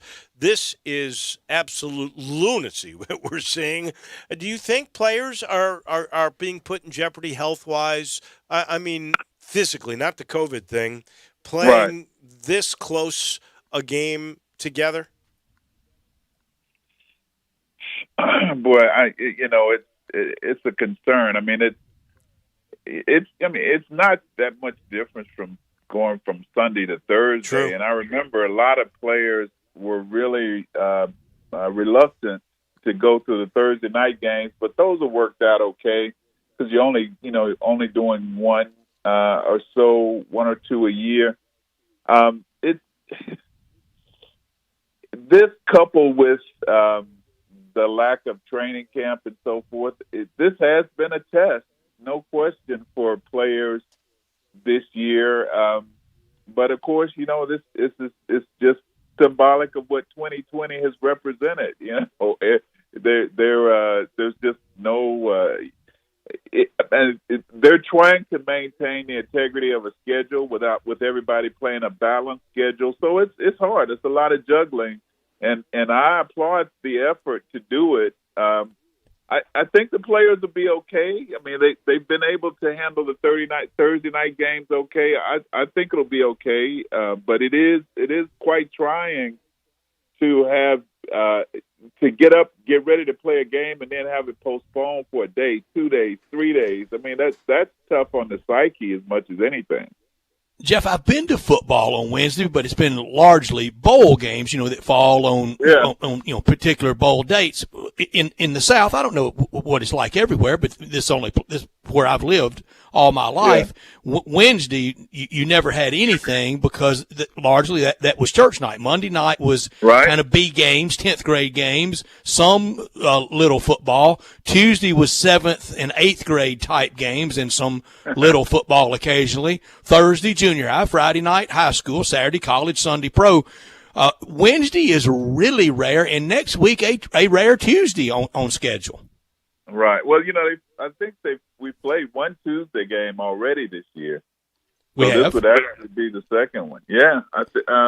And had a Wednesday game in 2012 because the opening night game was going to fall on Thursday, and that was the last night of the Democrat National Convention in Denver, and TV wanted that for President Obama's second acceptance speech as the nominee of his party.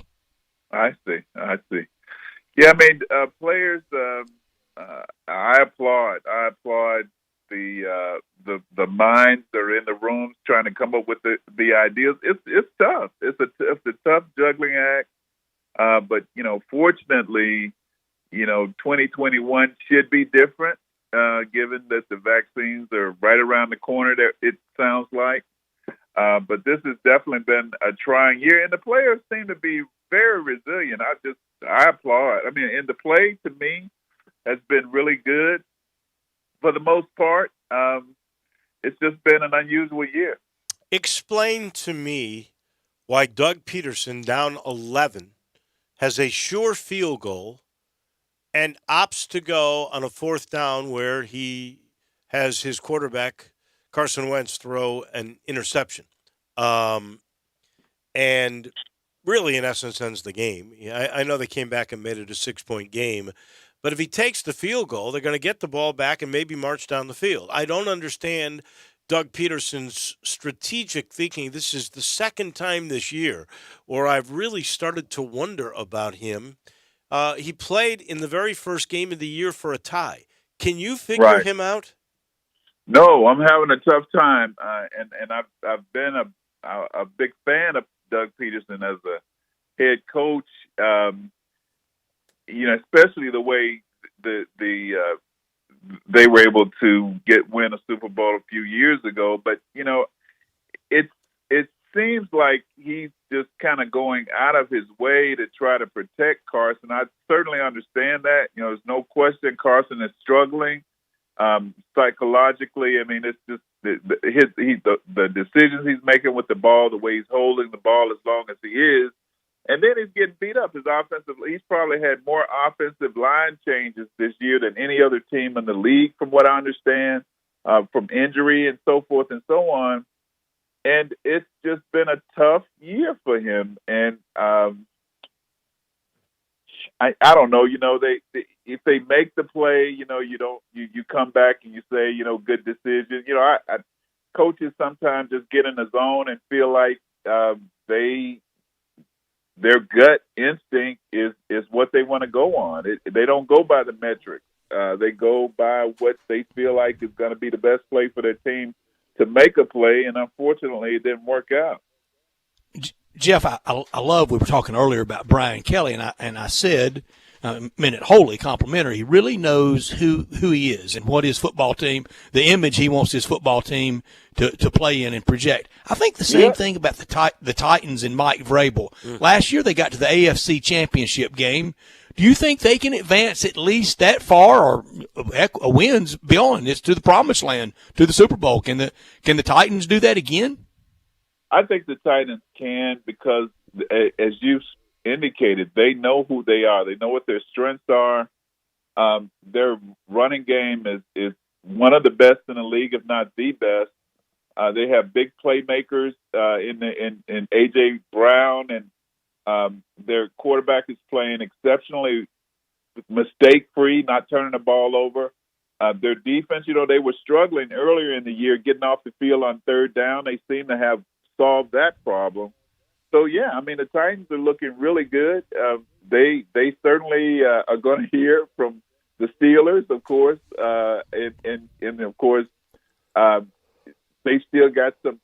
I think the Colts are still a good football team that they're going to have to be. I guess they played them twice already, but I like what the Titans are doing. I like the way that they're doing. I love that they're sticking with their personality and playing to their strengths, and that they have solved that problem on third down defensively. Last night on my way home, I was listening to Chris Broussard and Rob Parker on the show that follows us called The Odd Couple. And they were making the case that Patrick Mahomes could end up being the greatest quarterback of all time. I think Rex Ryan has already said, and obviously this is a guy who was a coach and studied a lot of films, that he's the greatest quarterback he's ever seen. And he coached against Peyton Manning and Tom Brady. Yeah.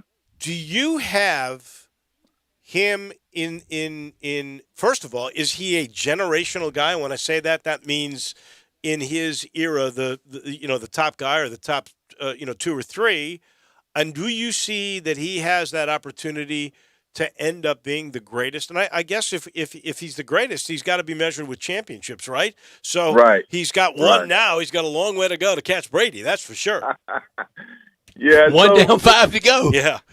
I certainly understand the enthusiasm, and I feel like he's the greatest I've seen. And I say that for a number of reasons, because not only does he have the arm strength, the football IQ for a guy that's only been in the league 3 years is off the charts. He's in the perfect situation with Andy Reid in terms of his head coach being an offensive wizard that knows how to use his personnel and has great personnel.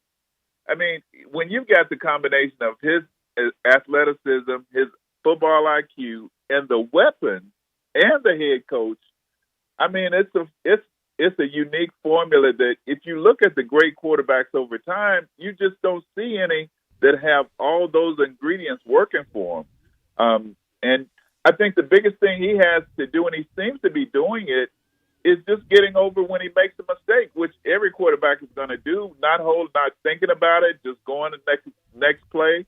And I think that's a function of just the influence that Andy Reid has had on him as well. It is interesting that you say that, because it was brought up, and I can't remember if it was the analyst of the game the other day or where I heard it, but he has a very, very sharp mind that remembers. And if he makes an error, he absolutely mentally jots down that mistake and does not make that mistake again. I guess that goes along with your what you call his IQ. And you couple that with his physical gifts, because I'm not sure I've seen a guy with as many different throwing angles that he can perform between sidearm or 3/4 or off of the back foot. I mean, he's a protractor, and he's just so pretty to watch. I mean, he's poetry in motion. Well, if you think about the great quarterback, at least in recent history, you know, Tom Brady, of course, we all consider the GOAT because of his championships. You know, Peyton, of course, because of his records. And you compare just those two with Patrick, and the way that Patrick can throw going to the left, going to the right, backing up 80 yards in the air. I mean, he's a freak of nature. I mean, it's unbelievable. And again, the beauty is that he has one of the best receivers in the league and one of the best tight ends. I mean, it's the perfect storm, and if anybody could do it, he could do it. But you got to, you know, championships, a lot of things have to go well for you to win the championship. So he's great. It's great that we're able to experience his great play, but it's going to be the championships that really puts him in the echelon with guys like Tom Brady, I think. That's right, because Brady, now, look, he could have easily won the 3 that he lost, the 2 to Eli and the 1 to Nick Foles and the Eagles. Yeah. So, you know, theoretically, he could be 9-0 in the Super Bowls. But those 6 wins, it took a lot of good fortune on Super Bowl Sunday, whether it was the first time in Vinatieri against the Rams or if it was Seattle on the goal line with the interception to Malcolm Butler. That was a giveaway. Yeah, that was a giveaway. They really kind of won wire to wire was 13-3 over the Rams. Right. So they haven't been overwhelming in Super Bowls, and then so Mahomes has to have a lot of good luck. Right, and then of course the year that the Giants beat them, I mean, they were a juggernaut that year and ended up, you know, losing on an unbelievable helmet catch. So, I mean, a lot of things have to happen for you to be in a position to win championships the way Tom Brady has. But to me, the mental toughness is what puts Tom Brady above the quarterbacks in history. And I think the reason that he's had the championships that he's won is because his mental toughness is outstanding. And Patrick will develop that over time. But, you know, he's not there yet. He's just not in that conversation yet. Oh, one thing for sure. I mean, if they do come down to measuring the greatest of all time between those two, and I think we're all in agreement that could end up happening because his team is so good and he is so good. They are 2-2 now in head-to-head battles. Right. So, and that's fun to see. Of course, Tom's skill sets are going in a little bit different direction than Patrick's. But again, what's exciting for me when I look at Patrick Mahomes is that, again, this is just his third year, and he's going to get better. He's going to get mentally tougher. And it's going to be something to watch if they keep good players around him. Jeff, thank you so much. Enjoy some rare midweek NFL football. We'll have all the games on the weekend, and we'll meet back if they here play next Tuesday if they play. I think we're thank you, Jeff. They've been resilient. I do too. Yeah. I look forward to it. Thanks. Thank you. All Thank you very Thank much. you, Jeff. Wow. How about this note you just passed along? Tulane's offensive coordinator, Will Hall, hired at Southern Miss. And I think that's a fantastic hire for Southern Mississippi and much better than hiring Brett Bielema. Oh, I will say this. The only time that I can remember Mike Norvell being a little ticked off about a guy leaving was that Will Hall left. Because remember, he was his first OC. Mm-hmm. Will Hall left him and went to another place in conference. I think that really ticked him off. That'd make me mad, too. But he is a part of the Norvell tree. He knows a lot about the Norvell offense. Sharp he coach. has really been good for Willie Fritz. And I agree with you. I think that is an outstanding hire for Southern Miss. And certainly a lot better in terms of today's game and innovation than it would have been with Brett Bielema. You and I are on the very same page with that one. This portion of the show is brought to you by Conway Services, and they want to wish you all and your family a Merry Christmas and a Happy New Year. At Conway, the timing's not always right for you to have a heating, cooling, plumbing, or electric problem. So during the holiday season, if you should find yourself in need of those services, just know that Conway's ready to serve with financing available options. During the month of December, Conway is offering their year-end heating system closeout for as low as $79 a month. That's right. Replace your heating system with Conway Services by year-end for as low as $79 a month. And if that's not enough, John, he's going to throw in an April air cleaner, a free programmable thermostat, and a 10-year parts warranty. And with Conway, you're going to get the award-winning service each and every time. All you got to do is make that call. 384-3511, 384-3511. The first 30 callers with a 10-year-old heating system will come out and inspect it absolutely free. That's Conway Services with options available for financing. Conway, the heating, cooling, and plumbing experts in this town. Back in just a minute, we'll put a wrap on hour number 2 of Sports Time on Sports 56. We are Sports 56 WHBQ. Listen to us daily on AM 560, 98.5 FM, and 96.1 FM.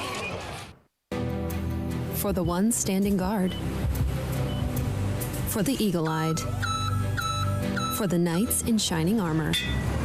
And for all those who support them. We are Grainger, your experienced safety partner, offering supplies and solutions for every industry, committed to helping keep your facilities safe and your people safer. Call, click Grainger.com/safety, or just stop by. Grainger, for the ones who get it done. Make your next grill your last grill with the Big Green Egg. You can smoke, bake, roast, sear, or grill. It's amazing. Ceramic will not rust, but will provide the best radiant heat, keeping your food crisp on the outside and juicy on the inside. Just ask Big Green Egg users how great the food is. And it comes with a lifetime guarantee. Make your next grill your last grill by purchasing a Big Green Egg at any of the following stores: Cordova Ace Hardware, Hamilton's Fireplace and Grills, Garden Spas and Pool, Germantown Hardware, and East Memphis Ace Hardware.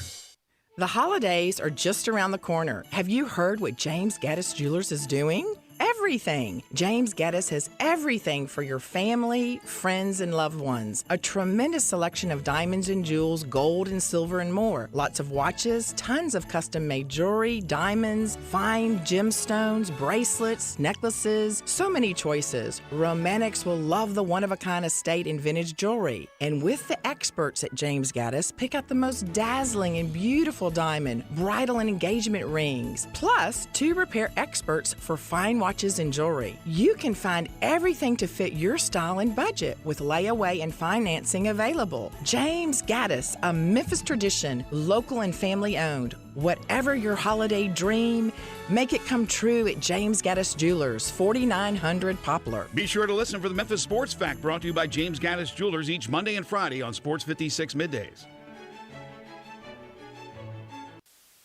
Brian Elder's Roofing Solutions. Chris Price here for Brian Elder Roofing. The storms we've had over the past several months have been devastating to our communities. The rainy season is ahead. You may have not even noticed the dripping in your attic, water stains throughout your home, or even worse, mold and mildew. Please call Brian Elder Roofing and we will send out our project managers to assess any damage. We will not try to sell you a roof if all you need is a repair. We will measure your roof from outer space. 0% for 60 months, even no payments till 2022 are available with approved credit.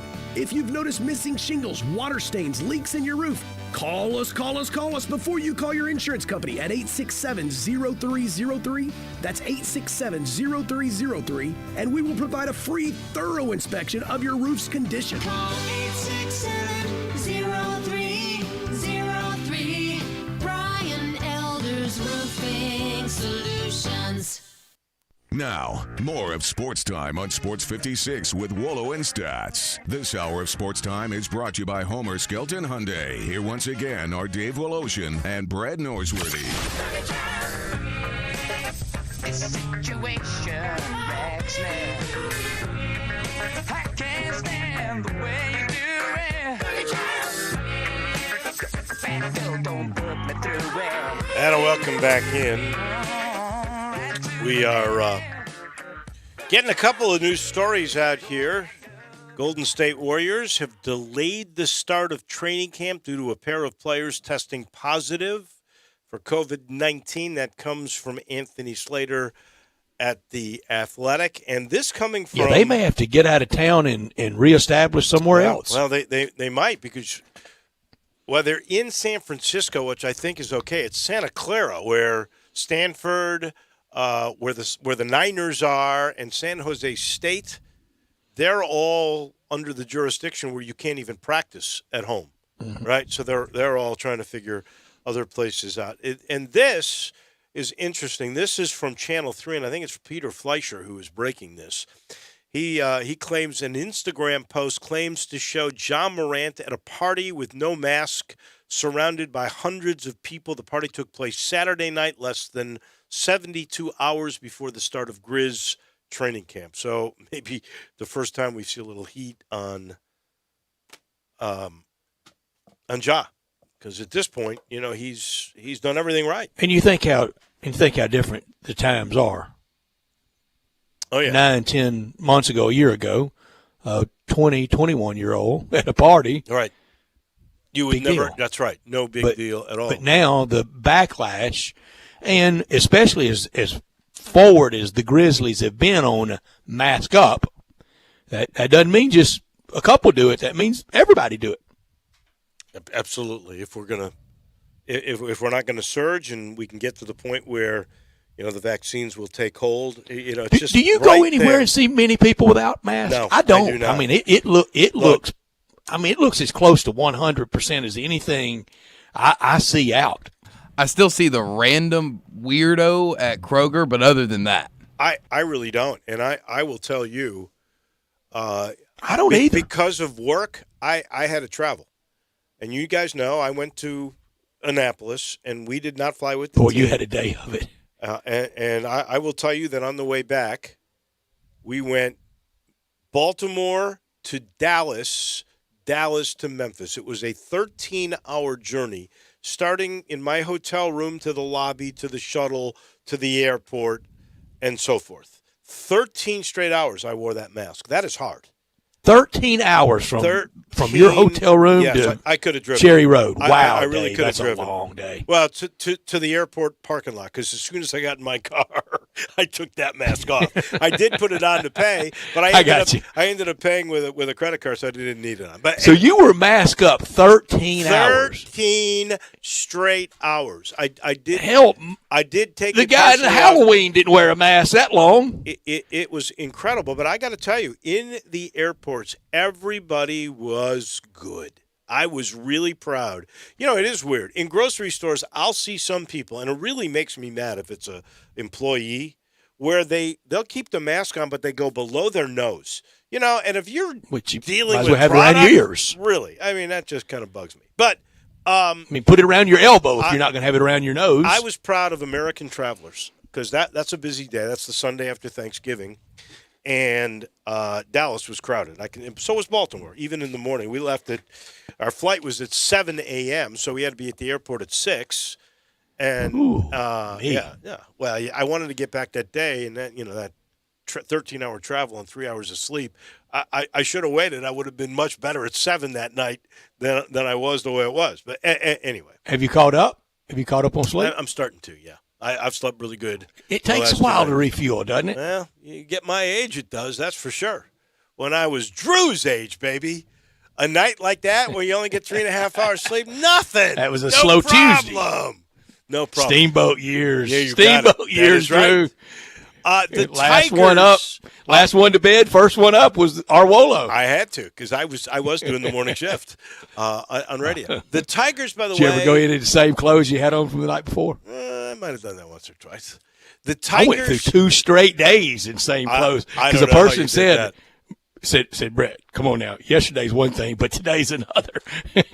In case people are wondering about tomorrow night in Arkansas State, and I mentioned they're guard-oriented, they play zone, because they have to. They're not very good, I've said. The line is the Tigers by 20.5 tomorrow night. Wow. That's big. 20.5? I saw somebody last week, Chicago State maybe against Illinois, as a 40-point favorite, and they didn't come close to covering. At FanDuel, you couldn't have bet that up big enough to take care of them. Well, let me ask you, was that because FanDuel kept feeding that 40 points like they did with that Tennessee No. game? It was this legit? It was legit 40, wow. And I think they lost by 52. How would you like to be getting 40 and lose by 52? My gosh. Goes down as L. It sure does. And that goes down as the end of hour number 2. We got one more hour coming your way, and we will start it with our friend from collegetopro.com, Bo Marchand. I know he'll be excited about Wednesday afternoon football. Who'd have thunk it? Brett, I can't wait to talk to Bo. He comes your way next. If you need glass replaced, there's only one name you need to know. Ben Swinger Glass, the largest full-service glass company in the U.S. They've been an industry leader for over 125 years. For all your residential, commercial, or auto glass needs, Ben Swinger Glass is the name you need to know. 24-hour emergency service for all commercial customers, plus a nationwide warranty on all professionally installed glass. 2 Memphis locations, one in Midtown, on Hollywood Street across from the Liberty Bowl, and one in Cordova, off Germantown Parkway next to the Fox and Hound. Visit their website, benswingerglass.com. Ben Swinger Glass. Are you shopping for a new watch, an engagement ring, any kind of jewelry at all? What's up, Memphis? This is Jaren Jackson Jr. from the Grizzlies, encouraging you all to shop where I shop, Platinum Jewelers here in Memphis. Platinum Jewelers has a big selection of earrings, stockable rings, luxury watches, necklaces, bracelets, really whatever you need. They do custom jewelry and have 2 locations in the area. One is 545 Perkins Extended in East Memphis. The other is 9387 Poplar next to Fresh Market in Germantown. So if you need anything jewelry related, go to my spot, Platinum Jewelers. Kick off your New Year's weekend at the AutoZone Liberty Bowl, Thursday, December 31st at 3 o'clock. Top teams from the SEC and Big 12 will be here. We'll be following all of the required health and safety guidelines to provide you the safest conditions possible. So wear your mask and join us at the AutoZone Liberty Bowl. For tickets, call 795-7700 or go to Ticketmaster.com. The Tennessee Highway Safety Office reminds you that fans don't let fans drive drunk. Get in the zone, AutoZone. Welcome to AutoZone, where we've got more ways to get what you need fast and take care of that fall tune-up. With our free same-day store pickup, you can order online and pick it up today at your local AutoZone. Or we can bring it to you with our free next-day delivery. Just order on AutoZone.com by 10 p.m. and we'll have it at your front door the next day. Getting your job done just got easier. Free next-day delivery on eligible orders. Restrictions at AutoZone.com. Get in the zone, AutoZone. We are Sports 56 WHBQ Memphis, W253DF Memphis, and WIVG Tunica Memphis. Flynn Broadcasting Stations. Welcome back to Sportstime on Sports 56 with Wallo and Stats. This hour of Sportstime is brought to you by DeSoto Auto Sales. Here once again are Dave Woloshin and Brett Norsworthy. Gosh, already starting our final hour of this Tuesday afternoon NFL Talk with Bo Marchant. Tomorrow afternoon, NFL Rare Wednesday game. If you want in on the action, you watching the games, you see another ad for FanDuel Sportsbook, you think to yourself, is that legal here in Tennessee? You bet it is. FanDuel, they're legal in Tennessee. You can place your first bet at FanDuel Sportsbook risk-free. Get up to $1,000 back if you don't win. You'd never forget that Wednesday afternoon game if you tried it tomorrow. Seriously, there's no strings attached. Just place any bet you want. If you win, you keep the cash. If you lose, you'll get your entire bet up to $1,000 back in bonus site credit so you can take another shot at the end zone on the house. No Thursday night game this week, but a full schedule on Sunday in NFL, all the colleges and all this college basketball, NBA coming soon. So how would you like to use that risk-free bet? You can try it out tomorrow. And with FanDuel Sportsbook, generous risk-free bets are just the beginning. We talked about how they do the odds boost and the specials every day, and some big super boosts each weekend with FanDuel Sportsbook, generous risk-free bets. Just the beginning. Simple app, live betting on every game, exhilarating bet types such as same-game parlays where you combine multiple bets from one game into a single parlay. And once you win on FanDuel Sportsbook, they get you your winnings in as little as 24 hours. To claim your risk-free bet, just download the FanDuel Sportsbook app and be sure to sign up with promo code CASH so that they know we sent you. It's easy to register, easy to deposit, easy to find your bet. That's FanDuel Sportsbook, promo code CASH. Must be 21 or older and present in Tennessee. Site credit non-withdrawable and expires 7 days after receipt. Terms apply. See sportsbook.fanduel.com for details. For problem gambling support, call 1-800-889-9789. This hour of our show brought to you every day by DeSoto Auto Sales. Happy holidays and Merry Christmas to everyone from the great people at DeSoto Auto Sales at 5704 Goodman Road, 662-890-7184. Go online, check out the many happy referrals, and look at the beautiful cars at DeSotoAutosales.com. Every make, every model. If it's not on the lot, they'll go out and find it for you. All the cars test driven, all checked out bumper to bumper. And at DeSoto Auto Sales, they know that we live in a world today that time really matters, and that's why they want you to enjoy the ultimate car experience.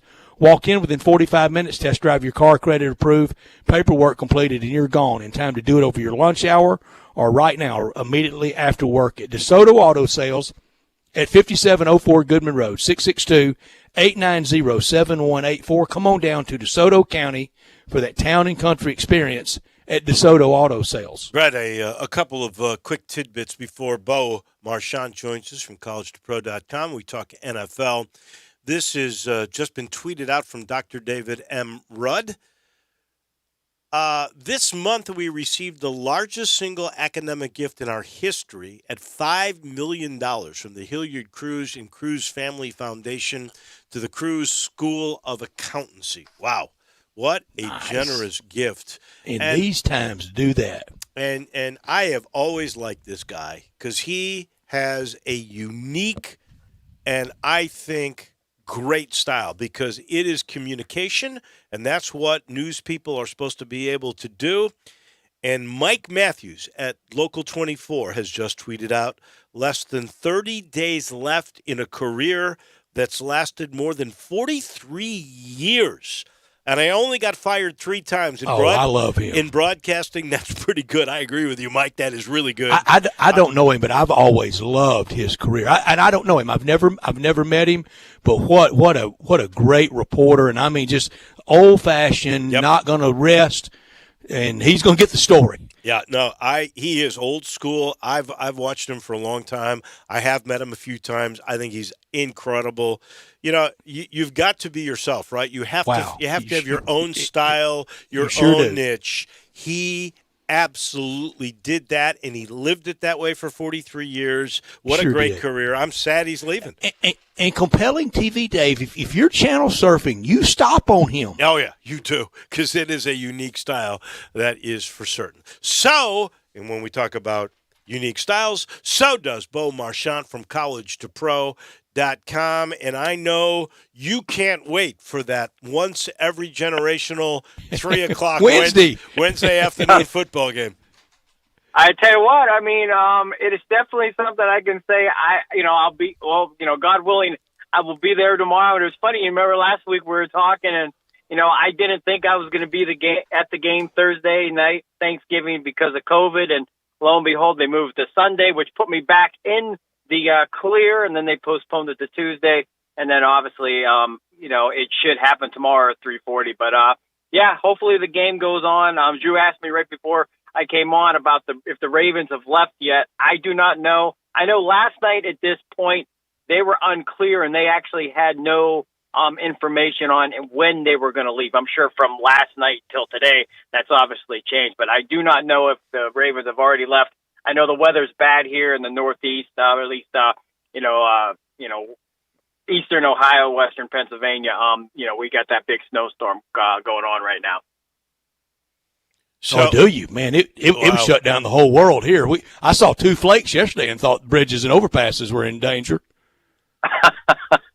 Yeah, well, I mean, we're used to it. I mean, it's finally coming about. We've been waiting for it since last night. They said we might get a foot of snow, and we've been waiting. But it's I'm looking out the window now. It's actually starting to starting to collect and stick now. So Brett, don't go crazy now. That's the Northeast. They know what they're doing.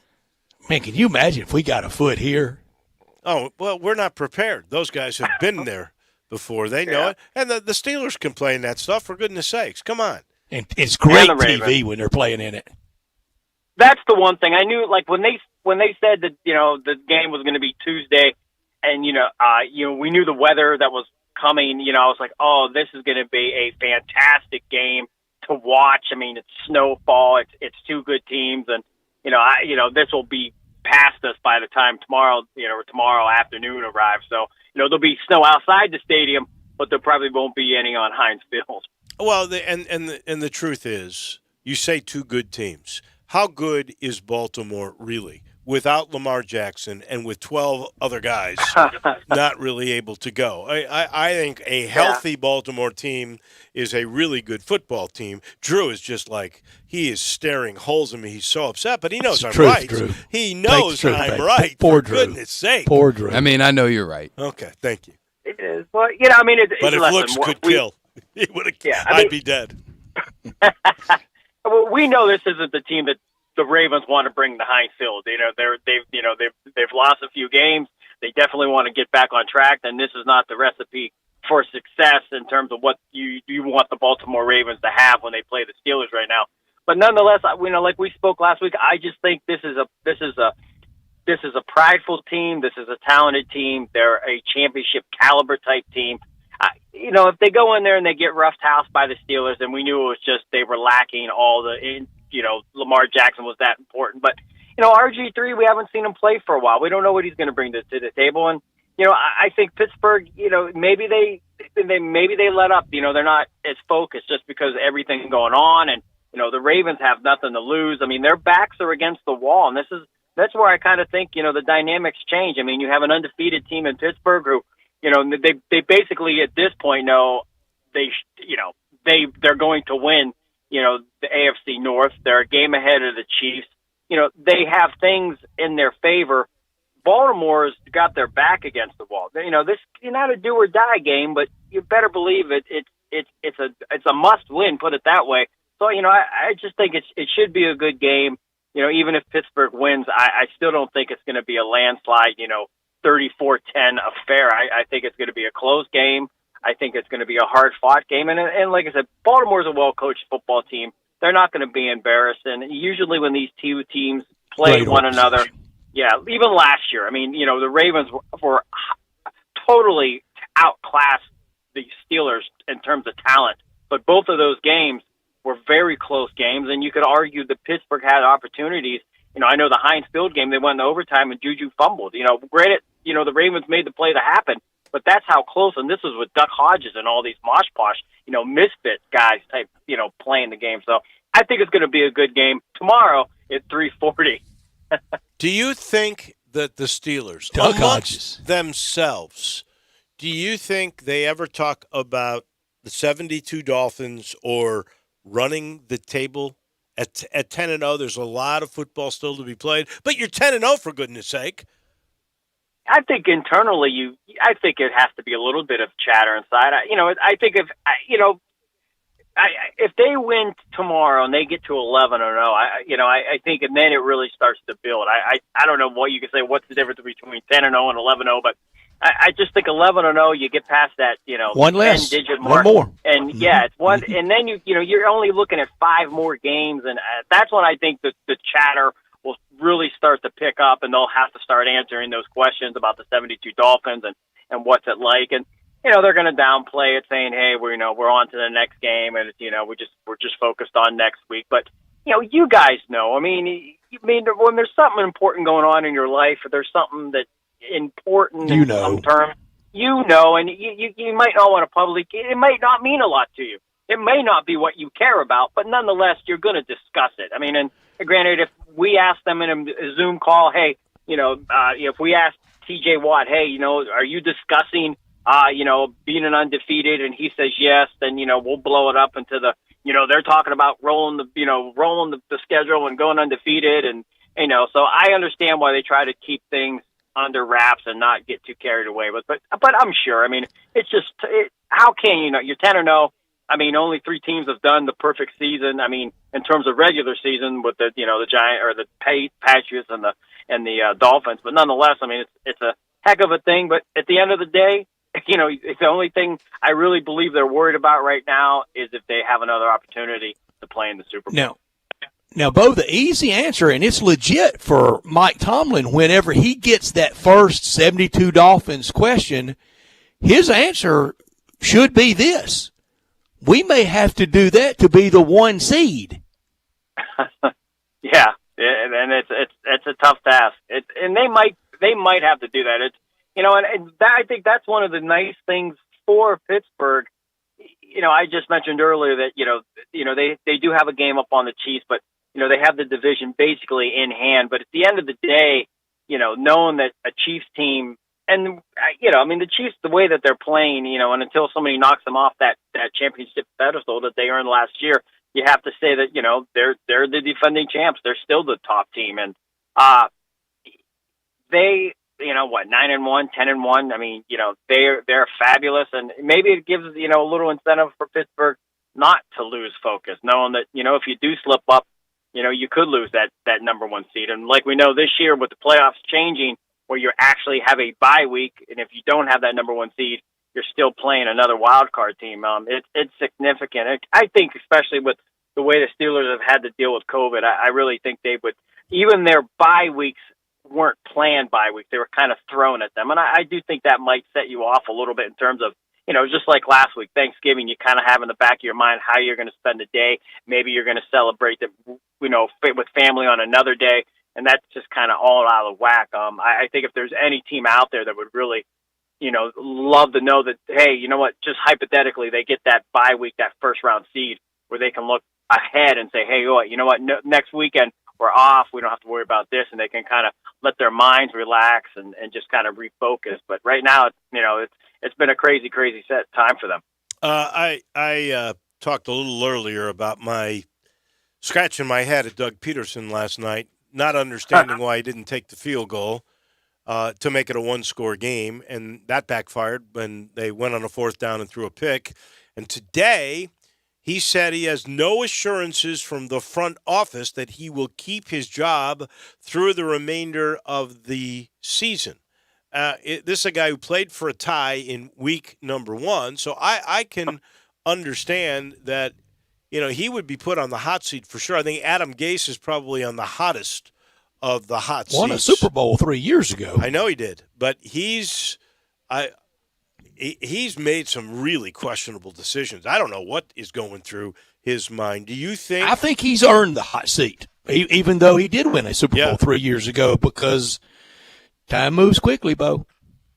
Yeah, it's hard to believe. And they not only did they win the Super Bowl, but they went to the playoffs. They won a playoff game the year after. Then they lost last year, but Wentz left in that game. So yeah, his play calling and what it is, he refuses to go against what seems to be the logical solution. I mean, he's just steadfast, and he's going to pass the ball. He's going to do what he wants to do.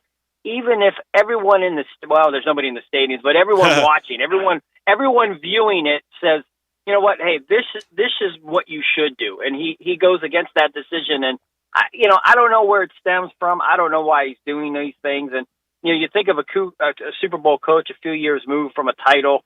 And again, they, back, and then they made the playoffs 2 years after this.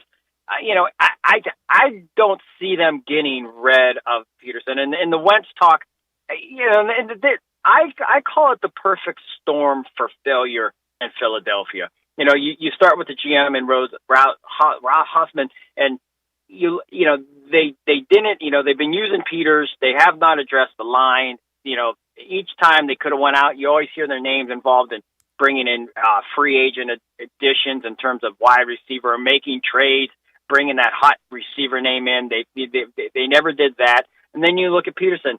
He keeps doing everything that he shouldn't. They don't run the ball enough. They're good at running the ball. They cannot protect Carson Wentz. He's getting sacked 4.1 times a game. How many last night? Like 6 or 7, right? Six. Yeah. 5 the week before, 4 the week. I mean, they opened up with 8. He's going on the pace to get sacked 66, 67 times. And we know he's not the most durable guy. So, you're not putting your quarterback in the best position. And then it comes, you got a bad offensive line. They can't protect the guy. And what do you keep doing? You keep passing the ball. Passing the ball to who? The receivers are not there. They just don't have, I guess it's China. They don't have the equipment to do what they want to build. And, now we're seeing it. And when they're calling for Carson Wentz's head, I know Brett, you're going to remember this. I know we talked plenty about Aaron Rodgers throughout the times. And, I think it's some of the times when these guys aren't having perfect records and they're not on the best teams and you could say, well, how can you say this about Carson Wentz? But I don't know. I'll argue with anybody. When you watch that young man play, he's giving it his all and he's taking a beating doing it. They're just not in the position to succeed, I think. And again, the talent's not there. What they're trying to do offensively, their philosophy is wrong. And again, it's going to go GM, coach, quarterback, pick your poison on who you want to get rid of first. But, they hitch their wagon. They're not going to be able to get rid of him. The dead cap money's too large. Yeah, definitely. So I agree with that. So, and I also think, and Jalen Hurts, I love, I was sad to see him go there because you just kind of figured that Carson Wentz is going to be the franchise guy. But, even that, and we, talking about the Steelers, talking about maybe, is there talk internally, do they want to go undefeated? Of course they do. I mean, for Carson Wentz not to know that, hey, there's a second round pick behind me, and people, he reads it, he hears all the noise, he knows that the next interception can be his benching. I mean, that's a lot of pressure.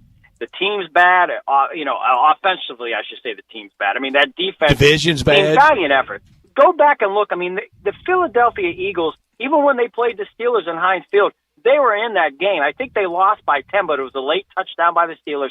They were in that game, and they were in that game for a long point. A point where you're like, hey, they're going to win this game. And they've been in all their games. They've fought hard. And that's what I'll give to Doug, Peterson. He gets his guys to play. I mean, he's able to get this team off the mat several times. I mean, last year, 5-6? They go 9-7. They win the NFC East. He's been able to get this team motivated. I just think it's the lack of discipline within himself to do what's right offensively. He's just stuck passing the ball. And if he cannot recognize that his line stinks, they cannot protect Carson Wentz, you have a good running game. Establish that and find out, what you can do there. I just think that is, to me, that's the big issue is the play calling. We can go, and all the, and like Dave mentioned, that's not even to mention the diabolical decisions. The fourth down play last night when they could have went for 3, got closer, and he throws the pick, and it's empty points, and those are the things that hurt you. And if you're a fan of the Philly, the Eagles, you're irate waking up. And how about the way he used Jalen Hurts? He brings him in for one play, and I don't understand. How do you get your feet wet, really? If you come in, you throw one pass, actually it was complete, and then, boop, out you go. Yep. Well, they did something with Jalen. Well, they weren't. I should say they weren't. They had a stretch during the season where they were going for 2, and they would not bring Jalen Hurts in. And you're thinking, like you're bringing this guy. You have this guy that you could do a lot of things with. You have these 2-point conversion plays that you want to try to succeed in. And again, why aren't you using him? You're not using what's at your arsenal. I mean, it's go look like a guy like Bill Belichick. He's going to use every ingredient in the kitchen to succeed. And if he can't do it, he's going to find out. He knows they're not a great passing team, so they're going to run the ball and they're going to do it effectively. They're going to do what benefits them. And right now, I think Doug is still stuck in that Super Bowl run where they were able to move the ball vertically. And that's just not who the Eagles are right now. And until he figures that out, until they kind of try to change the way that they're going to move forward offensively, I think, you're just going to see a lot of frustration. You're going to see Carson Wentz get beat up. And I would feel bad for even Jalen Hurts. Jalen Hurts, he is not, a Tua Tagovailoa. Well, Tua's not that guy either, but he's not a Kyler Murray. He's not a, Taysom Hill. He's not one of these athletic quarterbacks that are going to zig and zag all over the place. He is a little bit more of a pocket guy. Is he athletic? Yeah. But he's not a guy that's going to run for 400 yards a game. He's more of a pocket passer. So, you're going to throw a rookie in there and have him get beat up. It's just a bad situation. Well, yeah, but you know what I'm saying. He's just not that. Yeah, he's Lamar not Kyler Murray. No. Yeah, and he can move, but again, he's going to get beat up. And then, we've seen a lot of times where young quarterbacks, if you enter that situation, it can set them back. That division today, here's the seedings for the NFC East. Oh my the gosh. Giants are the 4 seed, Washington the 12, Philly the 15, and Dallas dead last 16 in the NFC. Wow. Yeah, it's a bad pairing. But the one fun thing is they're all bad, and it's just fun that each week knowing that the division changes hands. I mean, each week there's been a different leader. Philly had it for a little while, then Washington had it for a week. Now the Giants are in the driver's seat, and you have faith in none of them. And that's the fun part is right when you think, well, maybe I'm going to hitch the wagon to this team, and they might be able to do it. There's a reason why trust they're Ron all Rivera 3-7. more. Well, they got Alex Smith. I mean, prior to Alex Smith going down, I mean, Washington was a good football team, and even under Gruden, they were a decent football team. But once he went down, I mean, they just, they lost all direction in terms of, finding where they needed to be offensively. Yeah, and Haskins was not the answer. Yeah, that was a big mistake. And in the long run, many people thought that was going to be really good. I thought he would be a better pro than he's turned out to be. That's for sure. So we were talking about Peterson being maybe on a hot seat, or at least according to him. Is Adam Gase, Doug Marrone? I don't understand why Vic Fangio is considered to be a guy that would be on a hot seat, but apparently he is. He hasn't been around long enough in my mind. Matt Nagy's got to be on the hot seat. And then Anthony Lynn with the Chargers. Who's the least likely guy to lose a job this year from that list? I think Vic Fangio is the least likely. I love what he's been able to do. And, people are going to be finicky. People might get upset what happened in terms of them not having a quarterback, but that goes up to the front office as well. Having a staff and doing the right things. I mean, that doesn't fall on Vic Fangio. In terms of all the practice squad guys and all the things of that nature. All the other names and Gaze and Nagy, Anthony Lynn. You got to expect that they have a limited career for this year. In terms of head coaching. Anthony Lynn, it breaks my heart.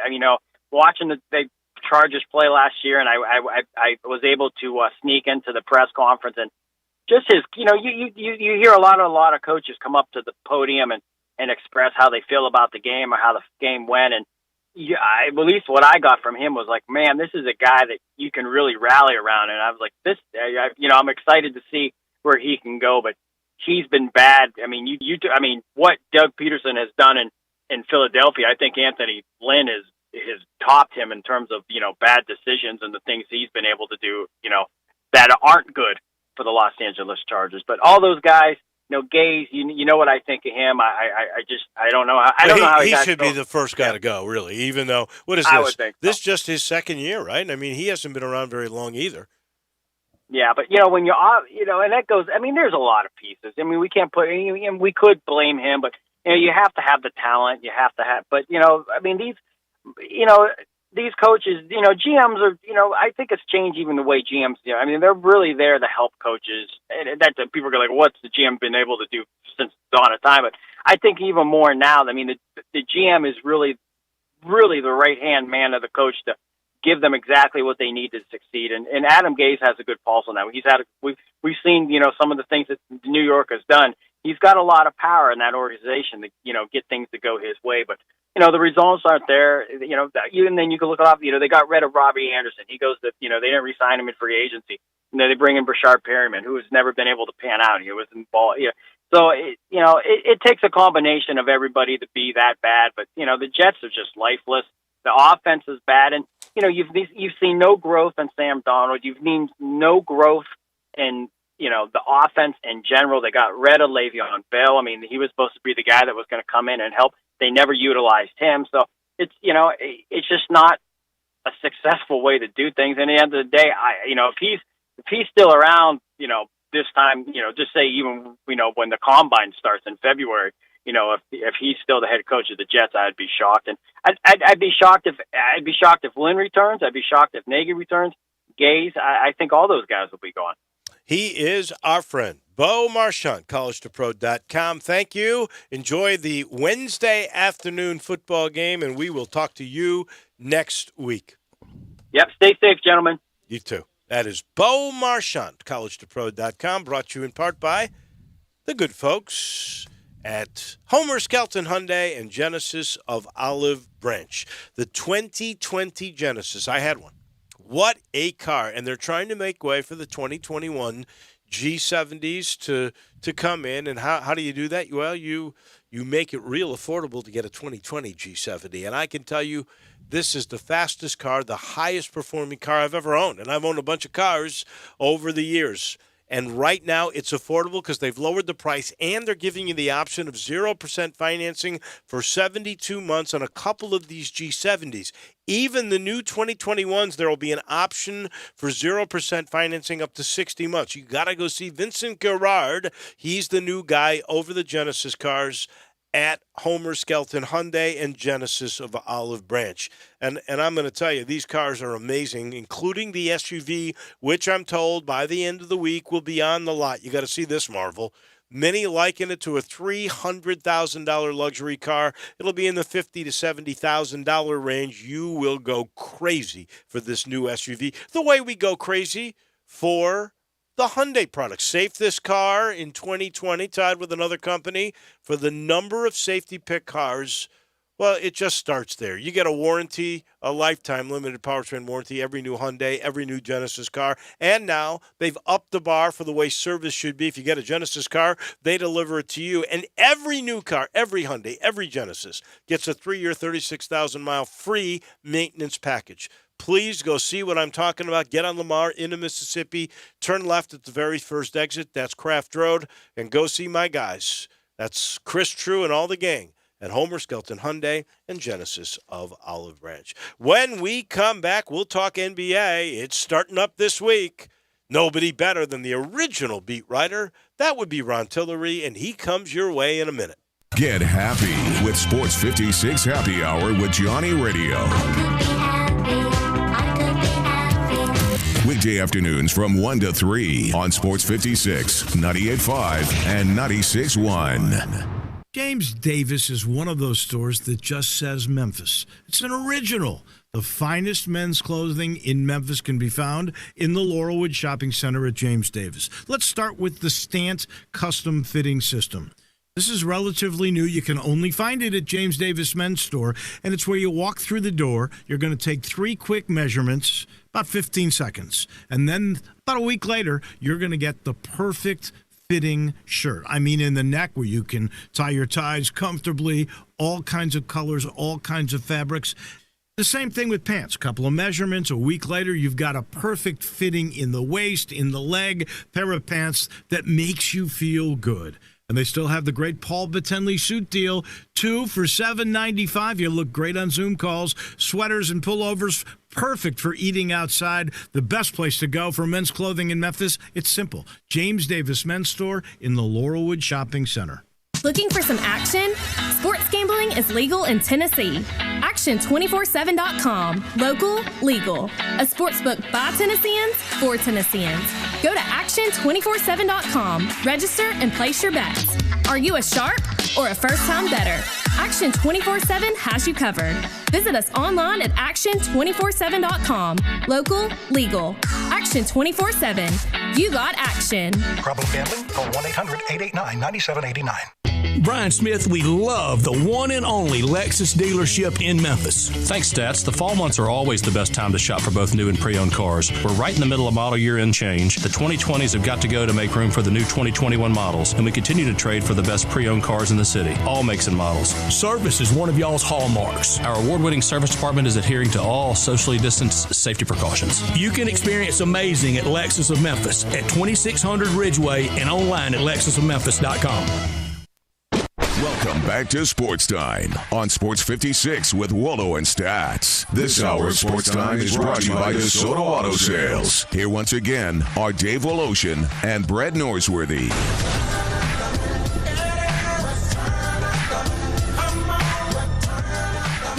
Cruising through our final hour on this Monday, I'll let you know this portion of the show is brought to you by the Brian Elder Roofing Solutions Company. I love talking about Brian. He's been around forever. And, of course, I always get a kick out of his partner, and that is Chris Price. Call me.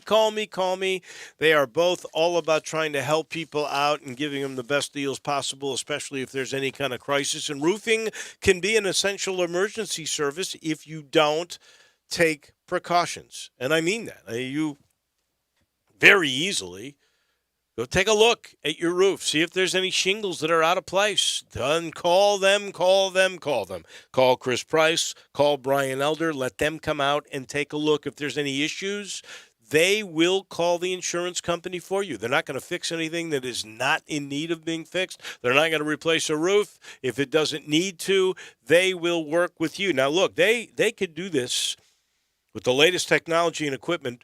They can measure your roof from outer space. You know, they love saying that, but they'd rather come out and see you and talk to you. They use only the best products on the market. They provide the best doggone warranty that is out there. It's called the No Questions Asked warranty, which sets them apart from all the others. So let them come out and take a look. It's free.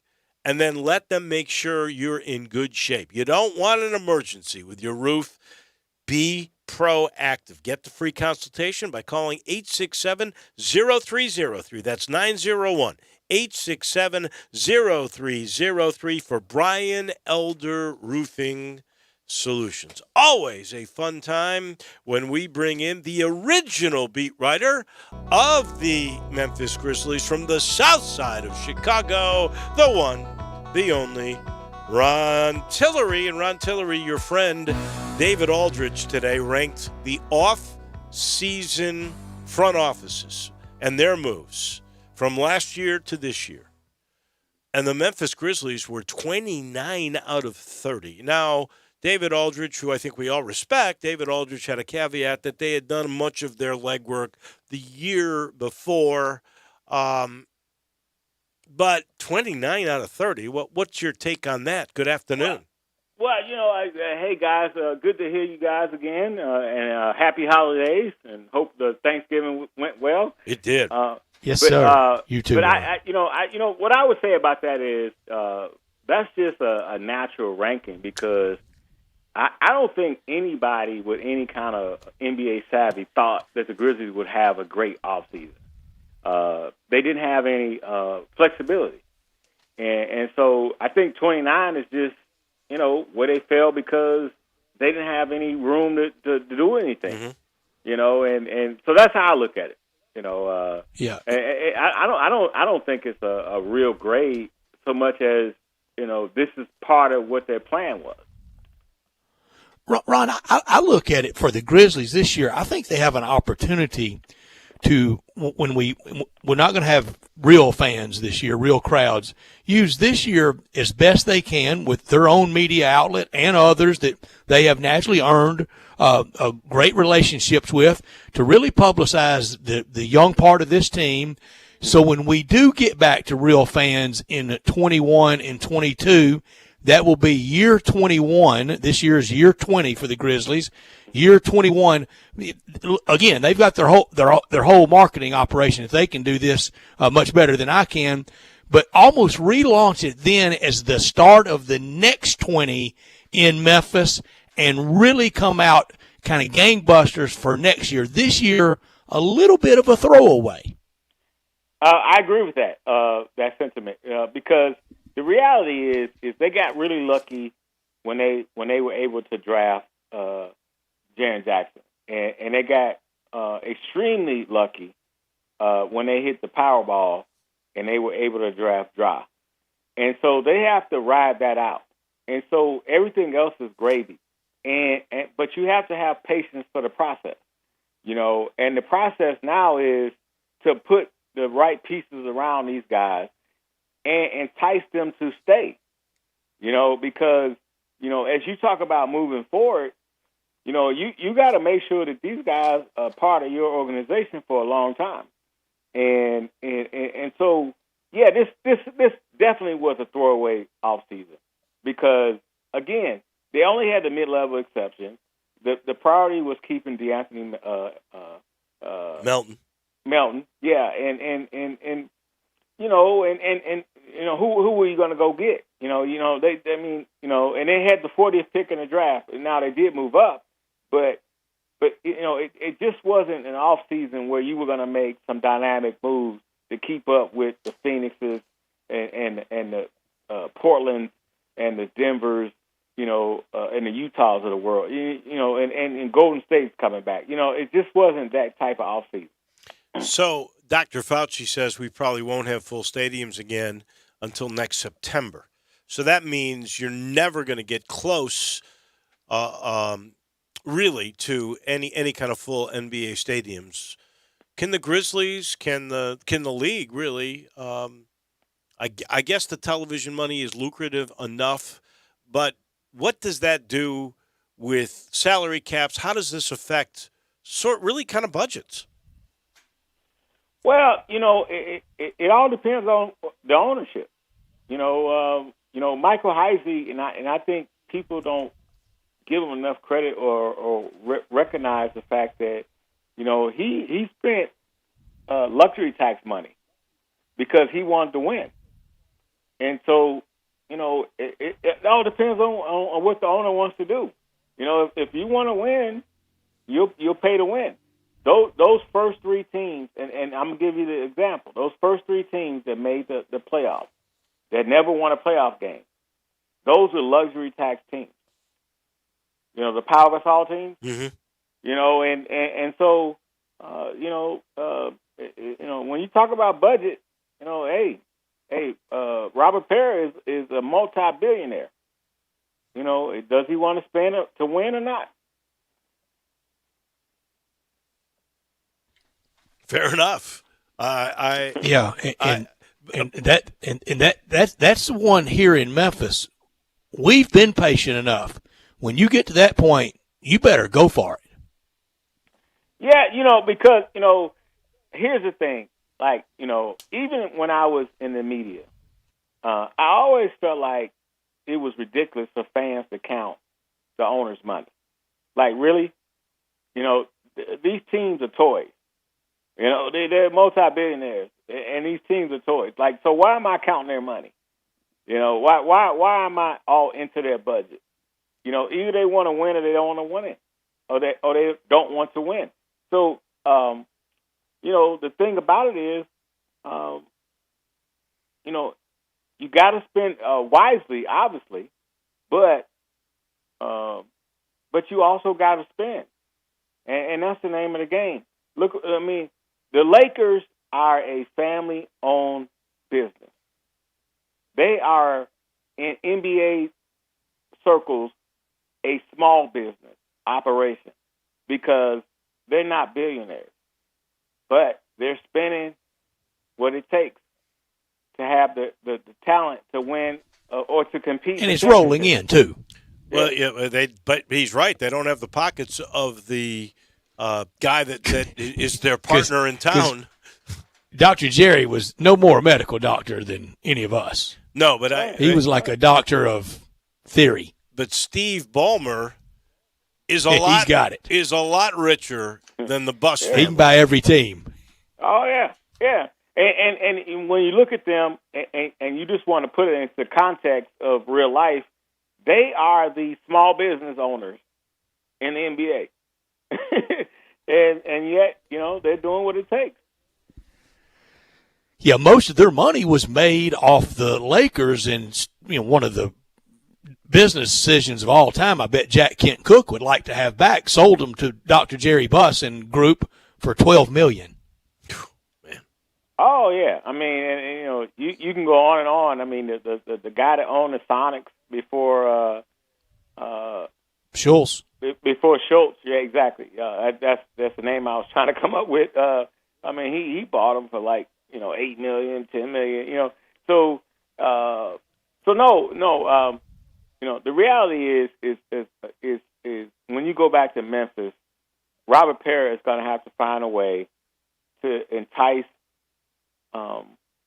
these young guys, these stars, Jaren and Ja, to not only stay, but also be confident that they're going to put quality players around them. It sure looks that the Bucks are a good measuring stick for that possibility happening here, right? The Bucks have gone out of their way to try to make Giannis happy, to make the moves that they think they can be more competitive with, to keep him in a smaller market where he's comfortable and he's a big star. I don't see any unhappiness at this point between Ja and Jaren. I mean, I think they're really happy. I think Jaren's very pleased with letting Ja be the star in this market. Yeah. And so it would seem to me it's possible to keep both of them. What do you think? Oh, I think you're absolutely right, because I think today's player want to say that they made it happen where they started. I think that's very important to today's player. The Milwaukee Bucks example, I think, is a great one because Milwaukee is doing everything right. They are saying, Giannis, we are all in. We want you to be here. We want to win with you, and we're going to prove to you that we're trying to win. But I agree with you, Wallo. I think, at the end of the day, now we got some time, to see what Robert Perry is going to do. But at the end of the day, I think Ja and Jaren want to be here, and they want to say that they turned this around, just like Zebo did, just like Mark and Mike did. Just, it means a lot to those guys. What was the best contract? What's best player, kind of the value for the team, or the player playing over the contract ever signed in this first 20 years in Memphis? I would say Mike Conley, because he the $40 million deal. The 40, yeah. He got crapped on quite a bit, and I spent a lot of my radio career with in the 6 a.m. time slot, defending the tools that he has to be a terrific NBA player, and nobody believed in him. Nobody. And it's like, and the guy wound up being like pretty darn good, if not great. Hall of really, really, really good. Yeah. Yeah. And so they really got bargained for their buck on him. I mean, because see, when they got Zebo was 20 and 10. So you had to pay him, right? Okay, so, right. We could talk about Mark, whatever, but but he wasn't he didn't transform the franchise like Zebo did. But Mike Conley, to answer your question, Stat, that was definitely a bargain for your buck. So the Grizzlies' schedule starts December the 22nd, right? I know they got some exhibition games, but do we have a schedule that is already really out there? I believe just the exhibition schedule, right? Yeah, I think there are 2 games in Minnesota, right? And then they're going to play 2 games in here against Atlanta, right, on the 17th and the 19th. Yeah. Now I don't understand the logic in that. I don't know why you would send Memphis to Minnesota. I mean that doesn't sound logical to me, but I could see how you could do 2 games with Atlanta and Memphis, and I don't know why you wouldn't do a couple games with New Orleans, just to keep it regional. Right. What you're alluding to is my main concern about the NBA starting up so quickly. I think there's going to be a major concern about what this is going to look like. They're not going to do the bubble. The Major League Baseball had their issues. We're seeing it with the NFL every week, and we're seeing it with college football. And so now you're going to send these guys out, and it's going to take a whole lot of discipline. And my main issue with the whole thing is you got 12 to 15 players. This is not like you can deduce it to like what they say positional, type of thing, like where you're talking just about quarterbacks. If 1 or 2 guys get the coronavirus, they're going to have to shut the whole thing down. Well, and Memphis is starting behind the 8 ball too, without John, without Jaren, and it is what it is. They're starting the 22nd. We got the 4 exhibition games, and then I don't think they've really announced the full schedule yet. So I know they're only going to do half the schedule and wait to see, which I have no problem with that. But it is really coming down to the edge. Look, college basketball was the same way. We're just dealing with the pandemic, and there's no way around it. It's going to be way more difficult. Well, I agree with you. I mean, because the bubble was the perfect scenario. But you can't duplicate that. No, you can't do it again. It would be too hard for a lot of reasons, mentally on these guys and also financially. I think the league, we know it was very, very expensive. Ron Tillery, we love chatting with you. Have a great weekend and great rest of this week. Thank you, Ron. And we will talk to you next Tuesday. Always good to talk to you guys. Take care. That is Ron Tillery, the original beat writer for the Memphis Grizzlies. Our final timeout. When we come back, we got a little crunch time coming your way. This is Sports Time on Sports 56. Same great shows. We welcome you back to Sports 56 Middays. What's up, it's Sports 56 Happy Hour. A new spot on the FM dial. Check out Sports 56 on our new FM home at 98.5. When you are in need of quality jeans, shirts, and boots, think Frontier Western Store in Olive Branch. Frontier has thousands of square feet of merchandise at everyday low prices. Tons of jeans by Carhartt, Wrangler, and Ariat. Whether you're after classic denim jeans, dungarees, or work pants, you'll find it among Frontier's amazing selection of stylish modern fits. Flame-retardant jeans and shirts now available as well.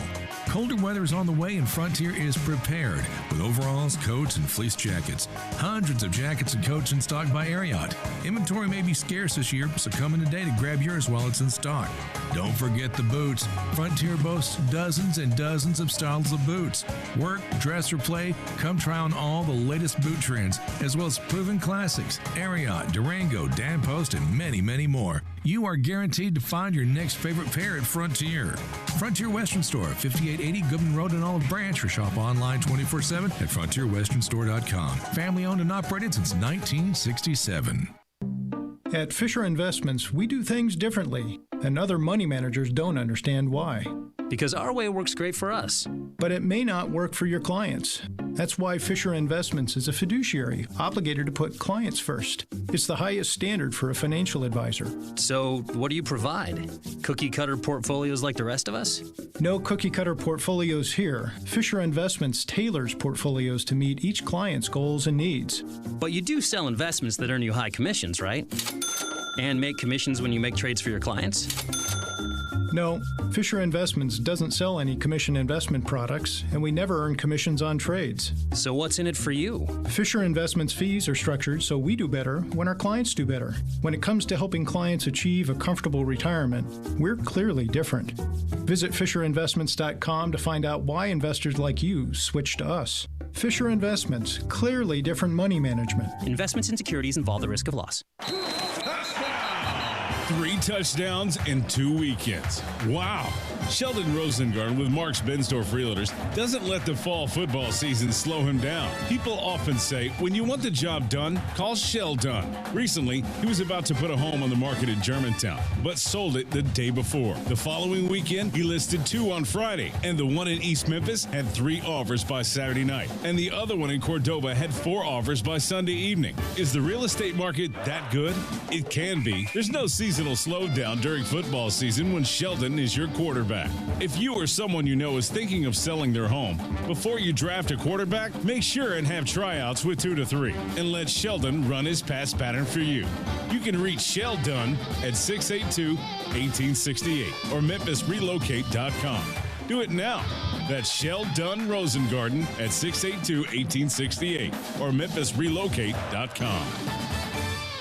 Did you know nearly 40% of men under 40 and over 75% of men over the age of 40 experience sexual performance concerns? At the Memphis Men's Clinic, their experienced physician performs a comprehensive evaluation that determines which specific issues may interfere with your sexual performance. These issues can vary and range from anxiety to medical issues, low testosterone, or erectile dysfunction. The Memphis Men's Clinic has evaluated hundreds of men of all ages over the years and reestablished a normal sexual life. The Memphis Men's Clinic will work aggressively to resolve issues and allow you to restore your sexual health and overall well-being. That's the Memphis way. If you're 20 years old or 90 years old, come and get cared for the Memphis way. Treatment that's based on your specific needs after a professional clinical evaluation by their experienced board-certified physician. Call the Memphis Men's Clinic today at 901-443-0475 or visit MemphisMen'sClinic.com.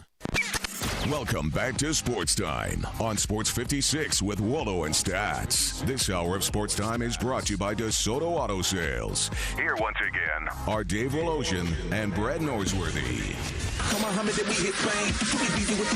Final portion of our Tuesdays brought to you by Ken Garland Custom Home Builders. Whatever your plan, contact Ken Garland.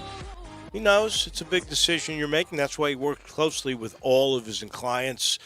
He wants to make sure they get exactly what they want and they expect and they should have. That's quality construction on time, on budget.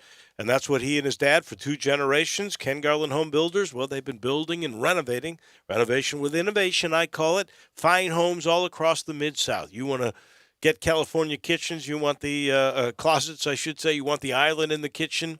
You want those speakers in the walls. You want everything that's new, a steam bath maybe in your shower.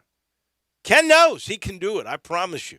He's been doing it forever. 751-1632. That's the number to call. Go look and see what I'm talking about. Go to kengarland.com, kengarland.com. Then make that call. Maybe you're looking for a new development. He's got one with the Boyles. It's called a Leylon. That's a gated community at Messick Road, east of Kirby, all the way to McVeigh. 4 bedrooms homes start there at about $875,000. If you're looking for other bits of land, he's got some. He'll find for you if you're not sure what to do with your land. He knows. He's got the insight, and he sees little details and big picture all at one. Again, the number 751-1632. If you're ready, he's ready for you. Ken Garland, Custom Home Builders. It's crunch time.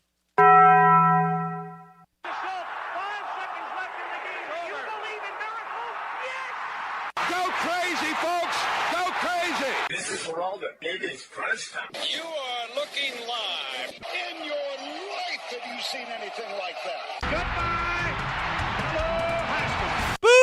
choo-choo. What's happening, big dog? How you doing? It's obviously crunch time. Hammer, nail, coffin. This baby is over. On one, on two, on three. Hey! Time for Taco Bell Crunch Time. Taco Bell, home of the crispy tortilla chips, topped with a double portion of either seasoned beef or shredded chicken, plus refried beans, nacho cheese sauce, reduced fat sour cream, guacamole, and a 3-cheese blend. Nachos Bel Grande, heaping portion of chips, topped with ground beef, tomatoes, beans, nacho cheese sauce, and a dollop of sour cream. Taco Bell, home to great food you get on your way home real fast, and they bring you crunch time every day. I think Nick Saban should be SEC Coach of the Year, but he probably won't be. If Eli Drinkwitz wins this week against Arkansas, I think he will be in his first year at Mizzou, and you go to Rivals in 24/7, Mizzou's got a great recruiting class. I think top 15 coming in next year. Eli Drinkwitz, the kind of the one we didn't talk about as much as the other three with the good first year at Como. I learned today the delay of the 2020 Tokyo Olympics has reportedly come with a massive cost. The delay itself has resulted in a $3 billion cost. Now, when they originally decided... Anything with the Olympics is expensive. Well, originally, this was supposed to be a $7.3 billion cost to the Japanese in Tokyo, right? That, prior to the delay, was up to $12.6 billion. Now they say double it. So it's $25 billion, and then add the $3 billion. This game, if it comes off, these games, will cost about $28 billion. This is why I really believe in the next 12 years, say, 3 games, I think they're going to assign it to one country, because I don't think all these other countries are going to be willing to take on this burden on a regular, every 4-year basis. And you have to build a new city, a new country. That's a lot of money to release those dove and throw the javelin. That is a lot of money. Could have done without the Dr. Fauci comments about full crowds. Oklahoma City Thunder kind of beat him to it, saying they're not going to have full crowds probably all year, or any crowds probably all year. I guess I could have done without this. This is a story idea for soon. The name, likeness, and image. Sarah Fuller, before she kicked in that game, a social media post for her would have been $65. I don't know how they make this money, but they do. Now it would be worth $7,500 to her, or $160,000 annually. Cash it in, Sarah. Can you Tonight, Blue Blood night, Kansas and Kentucky. Any way they both could lose, that'd be great if they both could lose. North Carolina was losing to Stanford last I looked, so anything can happen. They won before. That is for sure. Tomorrow, TJ Duke Reeves against Izzo tonight. Yeah. TJ tomorrow, Barrett Jones, Rick Horrow, Mike DeCourcy, Steve Earhart. It will be busy, folks. Tune in then. I'll see you the next day. Have a great night, everybody.